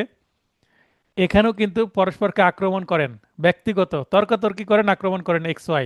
তাহলে এখানেও ওই 13 নং প্রশ্ন, মানে আগেরটা দেখলেই হবে, একই প্রশ্ন ভিন্ন ভিন্ন ভ্যারিয়েন্ট এসেছে, বুঝতে পেরেছেন? জি জি তো 13টা প্রশ্ন আমাদের হয়ে গেল। এখানে ড্রাফটিং এ বলছে এই অংশের জন্য মুসাবিদাই মাস্টার শিরোনামে পৃথক একটি চ্যাপ্টার যুক্ত করা হয়েছে, এবং পৃষ্ঠা 276, যদি আপনি দেখেন দেখবেন এখানে একটা মুসাবিদা আপনাদের লাগবে। কি, কোনো অ্যাডভোকেট যদি অসদাচরণ করে, তাহলে তার বিরুদ্ধে বার কাউন্সিলের সচিব বরাবর কিভাবে দরখাস্ত লিখতে হয়, বুঝতে পেরেছেন? জি জি তো সেই দরখাস্তের স্যাম্পল সেখানে দেওয়া আছে। আমি আগেই বলেছি যে রেগুলার ক্লাসে আমি মুসাবিদা আলোচনা করব না, মুসাবিদার কিছু মানে প্রিভিয়াস ব্যাকগ্রাউন্ড আলোচনা করতে হবে। মুসাবিদা কি, মুসাবিদায় কি কি গুরুত্বপূর্ণ এলিমেন্ট থাকে মুসাবিদায়, যেমন সিভিল ড্রাফটিং, ক্রিমিনাল ড্রাফটিং, খুব ভালোভাবে উপস্থাপন করা আছে সেখানে। তো আমি এখানে যদি মুসাবিদা আলোচনা করি, সেখানে গিয়ে আমাকে আবার আলোচনা করতে হবে। অতএব মুসাবিদাকে আমি আলাদাভাবে গুরুত্বের সাথে করেছি। আমার নোট অনেকে অর্ডার করছেন, এখন একটু কম হচ্ছে। এমসিকিউ রিটেনের নোট অর্ডার একটু বেড়ে যাবে যখন এই ভাইবা রেজাল্ট হবে। ভাইবা রেজাল্ট হওয়ার পরে যখন বুঝতে পারবো যে পরীক্ষা খুব সন্নিকটে, ওই সময় অর্ডারগুলো হবে। অনেকে আমাকে শুধু অনুরোধ করেন ড্রাফটিং এর অংশটুকু নেওয়ার জন্য, প্রবলেমেটিক প্রশ্ন এবং ড্রাফটিং এর অংশটুকু দেওয়া যাবে কিনা এভাবে বলেন তো। কেন? কারণ আমার ক্লাস দেখেছেন, ক্লাসের ড্রাফটিং অংশটা কিন্তু বিগত যে 25 সালে যারা পরীক্ষা দিয়েছেন, ড্রাফটিং অংশটা কিন্তু অনেক চমৎকার হয়েছে এই ফাইনাল টাচ নোটে। তো ফাইনাল টাচ নোটের ড্রাফটিং এর যে পার্ট, সেটা আমি এই নোটে ইনক্লুড করে দিয়েছি, এবং নোটের নাম দিয়েছি কি, আইন আদালত বার লিখিত পূর্ণাঙ্গ নোট। কারণ এটা foundation note plus final touch নোটের কম্বিনেশন। এমসিকিউ কিন্তু জাস্ট ফাউন্ডেশন নোট আছে, ফাইনাল টাচ নোট অবশ্যই আলাদাভাবে পাবেন, কিন্তু আচ্ছা লিখিত যে পূর্ণাঙ্গ নোট, এখানে ফাইনাল টাচ নোট আমি হয়তোবা নাও দিতে পারি, এর মধ্যে আছে। হয়তোবা আমি ছোট একটা নোট দিতে পারি পিডিএফ আকারে। আর যদি প্রয়োজনীয়তা আচ্ছা মনে করি, ফাইনাল টাচ নোট যদি, যারা আমার স্টুডেন্ট না, জাস্ট ফাইনাল টাচ নোট চাচ্ছেন, সেক্ষেত্রে প্রিভিয়াস ফাইনাল টাচ নোটের একটা এডিশন আমাকে নিয়ে আসতে হতে পারে আমার স্টুডেন্টের বাইরের জন্য। সেই ক্ষেত্রে কেউ যদি চান, তাহলে এই নোটের বাইরে সামান্য হয়তো বা এডিশন করে কিছু আসতে পারে, সেটা পরে দেখা যাবে, পরীক্ষা আসতে সময় আছে। ঠিক আছে? তো জি স্যার। কারো প্রশ্ন থাকলে প্রশ্ন করবেন। 11টার মধ্যে ক্লাস শেষ হচ্ছে। রমজান শুরু হয়ে গেলে আমরা চেষ্টা করব 10টা 40 বা 45-এর মধ্যে ক্লাস শেষ করা, বা 40 মিনিটে ক্লাস শেষ করা, তাহলে আরো বেটার হবে, তাই না? জি তবে আজকে ক্লাসটি আমি মনে করি যথেষ্ট, এই যে প্রবলেমেটিক প্রশ্নগুলো সংক্ষেপে শেষ করলেও বোঝানোর চেষ্টা করেছি, এবং কারো প্রবলেম থাকার কথা না। তাও থাকলে আপনারা এখন প্রশ্ন করতে পারেন, অথবা আপনারা ক্লাস শেষেও মেসেজ করতে পারেন। নিজেরা একটু বোঝার চেষ্টা করবেন, কারণ সংক্ষিপ্ত এবং খুব সাবলীল ভাষায় লেখা আছে, বুঝতে সমস্যা হওয়ার কথা না আমার নোটটা। এবং আমি আবারও বলছি, প্রবলেমেটিক প্রশ্নের উত্তর নিজের ভাষায় লেখার চেষ্টা করবেন। আমি যেমন বানিয়ে লিখেছি, কোনো গাইড থেকে খুব একটা হুবহু কপি করা নাই। আপনারাও চেষ্টা করবেন নিজের ভাষায় লেখার, নিজস্ব একটা টাচ দেওয়ার চেষ্টা করবেন। সেটাই সবচেয়ে নম্বর বেশি ভালো পাওয়ার একটা পন্থা। এবং মাধ্যম মুখস্থ হয়ে। করার যে হুম, প্যারা, আমার মনে থাকে না, আমি মুখস্থ করতে পারি না স্যার, এই এক্সকিউজ থেকে বাইরে আসতে পারবেন। আপনি ফ্যাক্ট বুঝতে পারলে উত্তর লিখতে পারবেন। তবে হ্যাঁ, এটা আপনাকে মুখস্থ করতে হবে কোন চ্যাপ্টারে কোন বিধি, সেকশন, তারপরে অর্ডার, রুলস, আর্টিকেলস, নাম্বারগুলো তো আপনাকে অবশ্যই মুখস্থ করতে হবে, তাই না? জি তো পড়তে পড়তে এমনি মুখস্থ হয়ে যাবে। তো ঠিক আছে, আজকে ক্লাসটি এখানে শেষ করছি। সবার সুস্বাস্থ্য কামনা করে ক্লাসটি শেষ করা হচ্ছে। শুভরাত্রি।